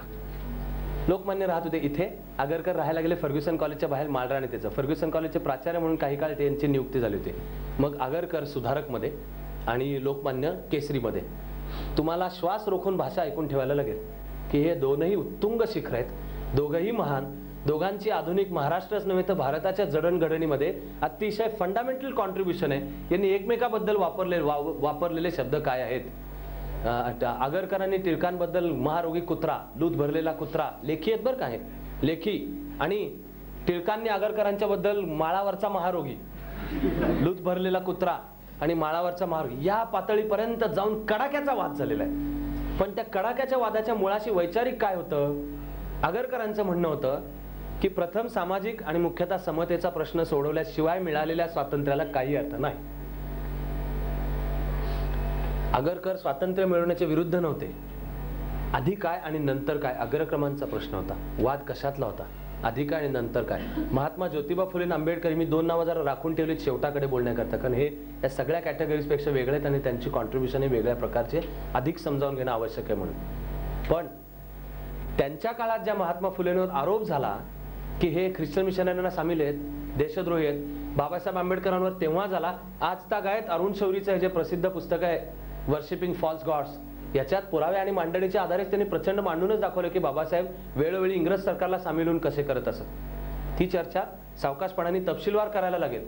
पण हे स्वातंत्र्याच्या विरोधी होते का? स्वातंत्र्याच्या विरोधी नव्हते. आधी काय आणि नंतर काय याचे होते. आंबेडकर आणि आंबेडकरी चळवळीचा आपण जेव्हा अभ्यास करू तेव्हा आपल्याला पाहायचं की त्यांनी काय इंग्रजांची बाजू घेतली. पुणे कराराचा अभ्यास करावा लागणार आहे. 1942च्या आंदोलनाचा अभ्यास करावा लागणार आहे. 42च्या चले जावच्या वेळेला बाबासाहेब व्हायसरायच्या काउन्सिलवर निवडले गेले होते. शौरींनी मांडलंय पुस्तकात की काउन्सिलवर निवडण्यापूर्वी लिन लेथगोनी त्यांच्याकडनं, आणि याचे लेखी प्रूफ आहे, शब्द घेतला होता की चले जावची चळवळ चालू होणं शक्य आहे, ती मला जर चिरडावी लागली तर मला तुमची मदत लागणार आहे, हे मान्य असेल तर काउन्सिलवर या. बाबासाहेब ते मान्य करून काउन्सिलवर गेले. आंबेडकरांच्या चरित्राचा अभ्यास हा संपूर्ण स्वतंत्र खरं म्हणजे तरी तो आणखीन खोलात जाऊन आणि तपशीलवारच करायला हवाय. पण वर्तमान काळातल्या दलित चळवळीकडे पाहताना मला असं वाटतं की मग ती वैचारिक मांडणी जी करायला हवी त्याला कॉन्टेम्पररी आत्ताच्या महाराष्ट्रातली दलित चळवळ सुद्धा अजून ताकदीने सामोरे आलेली नाही. वर्शिपिंग फॉल्स गॉड्सच्या पुस्तकाच्या निमित्ताने झालं एवढंच तरी की हे पुस्तक जाळणे अथवा बॅन हा त्याच्यावर उपाय नाहीये. वैचारिक आक्रमणाला वैचारिक उत्तर हा आरोप आहे. महात्मा फुलेंवर अत्यंत असभ्य आरोप आणि वेडवाकडे काहीतरी लिहिणारे पूर्वी सोबत नावाचं मराठीत नियतकालिक चालायचं, त्याच्यामध्ये 2 लेख आले होते. महात्मा फुलेंची चिकित्सा समजू शकते आणि त्याला समाजाची तयारी असलीच पाहिजे, कोणाचाही चिकित्सक अभ्यास. आणि त्यामुळे पासिंग कॉमेंट ह्याला समाजाचं वावडा असता कामा नये. जे चित्र आज समाजात आहे प्रत्येक चळवळीचे जे आहेत त्यांना ते सोडून उरलेल्यांची चिकित्सा चालते. त्यांच्या चळवळीचा जो कोणी नेता असेल त्याच्या चिकित्सेवर आलं की भांडणं चालू होतात, मारामाऱ्या चालू होतात. पाब्लो नेरुदा नावाचा जो एक असामान्य कवी आहे मेक्सिकन, त्यांनी ह्याला ट्रेंच वॉरफेअर अशी त्याची वेगळी कविता आहे. मी ती इंटरप्रिट महाराष्ट्रातल्या ह्या वादविवादांच्या संदर्भात करतो की जो तो आपल्या खंदकात बसूनच गोळी चालवतोय आणि जोवर तो दुसऱ्यांवर गोळी चालवतोय त्याला मान्य आहे तोवर, पण त्याला ती चिकित्सा, बुद्धी, विश्लेषण याची गोळी आपल्या खंदकात काय याच्याकडे आली की नाही. आणि बाबांनो जरा एक आपापले खंदक सोडून जर बाहेर पडलात तर लक्षात येईल की मुळात आम्ही एकमेकांशी जी बोलतो ते मुळात एकमेकांपासून वेगळं नाहीये. एक हिंदुत्ववादी नावाचा खंदक, समाजवादी नावाचा खंदक, साम्यवादी नावाचा खंदक, काँग्रेस नावाचा खंदक, डावी चळवळ, उजवी चळवळ, left of the centre, right of the centre, त्या सगळ्या ज्या विविध आहेत त्याच्यातले. पण आज इतिहासाकडे मागे वळून पाहताना आपल्याला बेनिफिट असतो. काल मी त्याला बेनिफिट ऑफ हाइंडसाइट हा शब्द वापरला, मागे वळून पाहण्याचा. आज आपण म्हणू शकतो की मुळात आगरकर आणि टिळकांना म्हणायचं होतं ते एकमेकापासून वेगळं नव्हतं, पण कॉन्टेम्पररी समकालीन काळामध्ये अग्रक्रमांचाच प्रश्न प्रधान होऊन बसतो. तसा तो झाला होता. आणि आगरकर मांडत होते की राजकीय स्वातंत्र्याला हे सामाजिक समतेचा प्रश्न सुटल्याशिवाय काही अर्थ नाही, कारण नाही तर उद्या तुमचं स्वातंत्र्य म्हणजे कोणाचं येणार आहे? पुन्हा ते उच्चवर्णीयांचं, त्यातल्या पुरुषांचं, आणि विषमता तशीच राहणार आहे. त्यामुळे उलट इंग्रज सरकारच्याच मदतीने तो इथून जायच्या आधी आपण हा सामाजिक समतेचा प्रश्न सोडवू. लोकमान्य याच्या उलट बोलत होते. लोकमान्य म्हणत होते उलट इंग्रज इथं थांबण्याकरता आपल्यातल्या दुहीचा उपयोग करून घेतोय, त्यामुळे पहिला त्याला घालवा. ते समतेला विरोधी होते का? लोकमान्यांनी सामाजिक विचार मांडताना वेळोवेळी काही प्रगतिशील विचारांना विरोध केलेला आहे, पण आपल्याला इथे एक महत्त्वाचा फरक लक्षात घ्यावा लागणार आहे. लोकमान्यांनी ब्रिटिशांनी तो कायदा करण्याला विरोध केलाय, पण प्रत्यक्ष स्वतःच्या जीवनात जे जगलेत त्याच्यामध्ये ती सगळी पुरोगामी तत्व अंमलात आणून दाखवलीत. याचं एक उत्तम उदाहरण आहे हा विवाह वयाचा कायदा, संमती वयाचा कायदा, एज ऑफ कन्सेंट बिल. याला लोकमान्यांनी कडाडून विरोध केला. त्यांचं मुख्य आर्ग्युमेंट होतं, त्यावेळी आगरकर जिवंत नव्हते, आगरकर गेलेले होते. लोकमान्यांचं मुख्य आर्ग्युमेंट होतं की हे हिंदू समाजातल्या अंतर्गत सुधारणा चळवळीमध्ये यांनी लक्ष घालू नये, आम्ही करू सुधारणा, आम्ही करू, यांनी लक्ष घालू नये. म्हणून त्यांनी विवाह आणि संमतीवयाच्या कायद्याला विरोध केला. त्या लोकमान्य टिळकांनी स्वतःच्या मुलीचा विवाह अत्यंत जाणीवपूर्वक ती 14 वर्षाची होईपर्यंत लावला रे. 2002 सालामध्ये ऐकताना 14 म्हणजे आपल्याला वाटेल की काहीच नाहीये, पण ज्या वेळेला मुलींचे पाळण्यात विवाह होत होते, ज्या वेळेला त्या 8 आणि 9 वर्षाच्या झाल्या की विवाह करण्याची पद्धत होती, पती कसाही असो त्याला पत्नीवर सर्व प्रकारचा अधिकार होता, जो खरं म्हणजे आज लिगली सुद्धा तो बलात्कार ठरतो इथपर्यंत सगळं करण्याचा. त्या काळात लोकमान्य ब्रिटिशांचा विरोध करतायत, पण आपल्या मुलीला 14 वर्षाची होईपर्यंत लोकमान्यांनी विवाह लावून दिलेला नाही. घरात भांडणं झाली आहेत, पत्नीशी वाद उद्भवलेले आहेत, पण लोकमान्यांनी स्वतःच्या मुलीचा विवाह ती 14 वर्षाची झाल्यानंतरच लावलेला आहे. म्हणजे जगण्या वागण्याचा प्रश्न आला तिथे लोकमान्यांचं वागणं प्रगतिशील आहे. तेव्हा ते तेल्या तांबोळ्यांचे पुढारी बनले. भारतातली पहिली मास मुवमेंट जी सर्व जाती धर्म पंथांची होती ह्याच्या ही लोकमान्यांनी उभी केली. लोकमान्यांची केस हिरिनीने लढवणारा लोकमान्य टिळकांचा भक्त हे मोहम्मद अली जिना आहेत. हे सगळे योगायोग नाही आहेत, हे लोकमान्यांच्या कर्तृत्वाचं त्यांची जी मांडणी होती त्यातला आहे. पण वैचारिक वाद हा आजपर्यंत चालू राहतो. लोकमान्यांचा चातुर्वर्ण्याला सपोर्ट होता का, पण तसा गांधीजींचा होता का, हेही म्हणायला जागा आहे की लोकमान्यांचा चातुर्वर्ण्याला होता. पण 1917, 18, 19 या सुमाराला लोकमान्य बोललेले आहेत की वेद जर अस्पृश्यता मानत असतील तर मी वेद पण मानणार नाही. वाढलेला विकसित झालेला बदलत्या काळाबरोबर ज्याला भूमिका लक्षात आल्या, कारण 1917, 18, 19 पर्यंत पुण्यासकटच्या महाराष्ट्रामध्ये मुळात आधी सत्यशोधकांच्या प्रेरणेतून आणि नंतर आंबेडकरांचं काम चालू झाल्यावर बहुजन समाजाची चळवळ, हिला त्यावेळचं नाव ब्राह्मण विरोधी अब्राह्मण ब्राह्मणेतर चळवळ असंच नाव होतं, ही फोफावलेली होती, सशक्त झालेली होती. 1918-19च्या पुण्यातल्या सभेमध्ये लोकमान्यांच्यावर डांबर फेकण्यात आलेलं होतं. लोकमान्य पुण्याचे महाराष्ट्राच्या अनभिषिक्त सम्राट होते. मनामनांच्या मध्ये त्यांना स्थान होतं. व्हॅलेंटाईन चिरोल त्यांना चिडवायला गेला की हे कसले पुढारी, हे तर तेल्या तांबोळ्यांचे पुढारी आहेत, आणि ते त्यांचं विरुद्ध बनलं.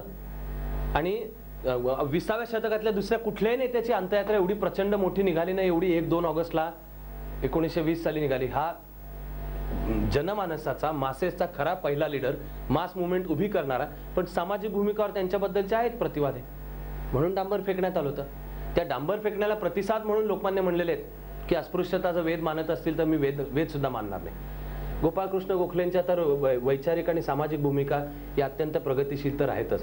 तेव्हा आधी सामाजिक समता की आधी राजकीय स्वातंत्र्य, वाद आजपर्यंत चालू असतो. आणि अनेक जण आजतागायत हे म्हणतात की आगरकर म्हणत होते बरोबर आहे, आणि तुम्ही त्यानंतर स्वातंत्र्य मिळाले, काय झाले बघा, काय झाले. आजही दलितांना सर्व हक्क मिळतात का, वस्तुस्थिती नाही मिळत. सखोल चर्चा त्याची नंतर करावी लागणार आहे आपल्याला. आणखी हे असे मुद्दे बोलूनच थांबावं लागतं.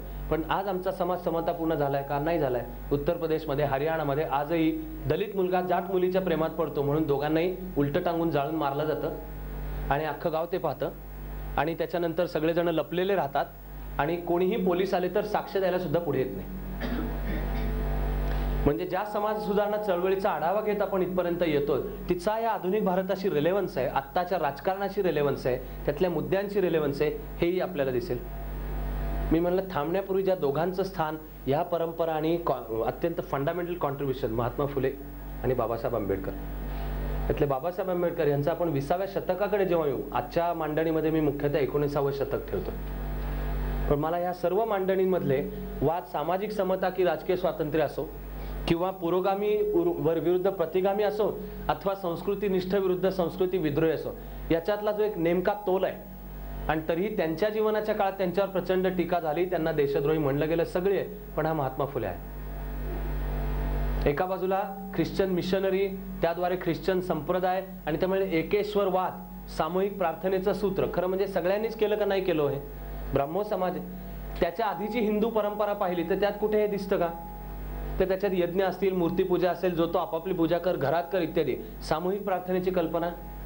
अशा रीतीने मंदिरात, चर्चमध्ये हा ब्राह्मो समाज, इथे स्थापन झालेला प्रार्थना समाज, न्यायमूर्ती रानडे यांच्या प्रेरणेने, न्यायमूर्ती रानडे आणि दादोबा पांडुरंग. त्या प्रार्थना समाजाच्या स्थापनेच्या आधी एक गुप्त इथे संस्था होती, तिचं नाव परमहंस मंडळी म्हणून होतं. ती गुप्तपणे भेटत असे, ती मांस खात असे.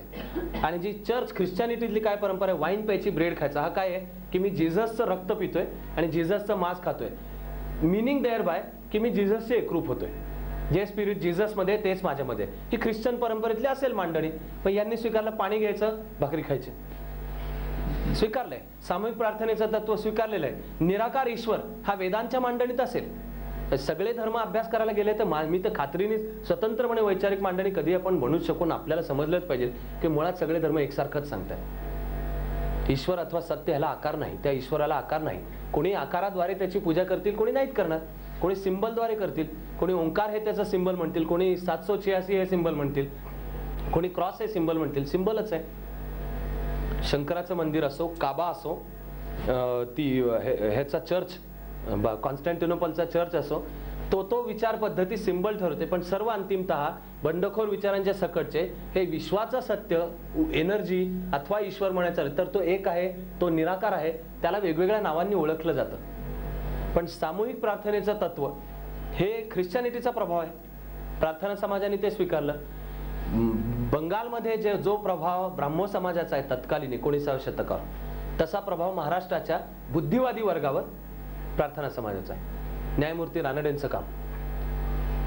तर यातल्या महात्मा फुलेंनी कुठल्याच बाजूला न जाता एक पूर्ण स्वतंत्र मांडलंय. महात्मा फुले ईश्वर मानतात, पण सांगतात त्या ईश्वराला आकार नाही. म्हणून त्यांनी काही ख्रिश्चनिटीतलं तसंच्या तसं घेतलेलं नाही. महात्मा फुलेंची नाळ ही मुख्यतः मध्ययुगीन अद्वैत भक्ती सांगणारे, बहुजन समाजापर्यंत धर्म आणि अध्यात्माचा विचार नेणारे जे संत आहेत त्यांच्यापर्यंत आहे. तेव्हा हा केवळ योगायोग नाही की महात्मा फुलेंनी जे लिहिलं काव्य ते ओवी फॉर्म मध्ये, म्हणजे संतांची शैली आहे. आणि त्याला त्यांनी अभंग न म्हणता अखंड, म्हणजे सगळे एकसंध आहे, एक आहे, अखंड. महात्मा फुलेंच्या वाङ्मयाला, ओव्यांना त्यांनी अखंड हे नाव दिलंय. शेतकऱ्यावरच्या अत्याचाराची पहिली मांडणी. अगदी शेतीचा विकास व्हायचा असेल तर पाणलोट क्षेत्र विकास हा विचार इथपासून ते जातींचं निर्मूलन, समता हे महात्मा फुलेंच्या मांडणीतलं. सत्यशोधक आणि आंबेडकरी चळवळ ह्यामध्ये डायरेक्ट नातं आहे, इव्होल्युशनचं आहे, जे बाबासाहेबांनी स्वीकारलेलं आहे. आपण 20व्या शतकाकडे येणार आहोत त्यावेळेला याचा अभ्यास करणार आहोत. आपण 2-3 भागांच्या मधनं स्वातंत्र्य लढ्याचे मुख्य इश्यू कोणते तो इतिहास समजावून घ्यायचा. म्हणजे ते आपल्याशी येऊन कसे भिडतात हे पाहत, ब्रिटिश राज्याचा विस्तारही कसा झाला, तो होत असताना आजची जी आधुनिक सगळी शासन, प्रशासन, शिक्षण पद्धती, न्याय पद्धती, इतिहासाचं शास्त्र कसं अस्तित्वात आलं हे पाहत, आज आपण जे जगत असतो तो समाज कुठल्या चळवळींच्या द्वारा आकाराला आलाय हे पाहिलंय आपण. या नंतरच्या भागामध्ये आपण मुख्यतः 20वं शतक आणि त्यातल्या मुख्यतः राजकीय चळवळी यांचा अभ्यास करणार आहोत. नंतरचे जे 4 भाग होतील याच्यामध्ये आपण एक पहिल्या काळातली काँग्रेसची चळवळ म्हणजे सनदशीर चळवळ हा एक भाग पाहणार आहोत, ज्यामध्ये काँग्रेसची स्थापना ते 1920, तेव्हा स्थापना, मवाळांचं युग, वंगभंग, जहालांचं युग आणि लोकमान्य टिळकांचा राजकीय प्रभाव हा एक भाग पाहणार आहोत. त्यानंतर आपण गांधी युग, त्यात मागे स्वतंत्रपणे केवळ गांधीजींचं चरित्र आपण एका ठिकाणी बोलून ठेवलेलं, त्याच्या कॅसेट्स असतील, त्या व्यतिरिक्त त्या काळाचा इतिहास म्हणून. मग त्यामध्ये असहकार आंदोलन, सविनय कायदेभंग, 42ची चळवळ, गोलमेज परिषदा म्हणजे सायमन कमिशन, गोलमेज परिषदा, इथपासून 1940 पर्यंतचा भाग पाहणार आहोत. चौथा भाग, उद्याच्या याच्यातला तिसरा भाग का चौथाच नाही, तिसरा भाग येईल, फाळणीचा इतिहास आहे. मी त्याला नाव फाळणीचा इतिहास देतोय.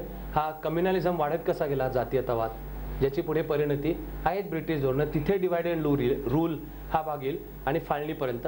चौथा हा पण स्वातंत्र्यपूर्व आणि स्वातंत्र्योत्तर काळातले काही मुख्य हायलाइट्स म्हणजे पत्रकारिता, कामगार चळवळ, साम्यवादी चळवळ, भारताच्या परराष्ट्र नीतीची उत्क्रांती, पंचशील, संस्थान खालसा करण्याचा प्रश्न, इथपासून आपण ते आणून ठेवणार आहोत. राज्यघटना स्वीकारून भारत एक रिपब्लिक बनलं. असे 4 भागांच्यासाठी उद्या भेटूयात. नेहमीप्रमाणे सर्वांना शुभेच्छा आहेत. उद्याची सत्र 10ला सुरू आहेत हे सगळ्यांच्या लक्षात असेल अशी मी आशा करतो.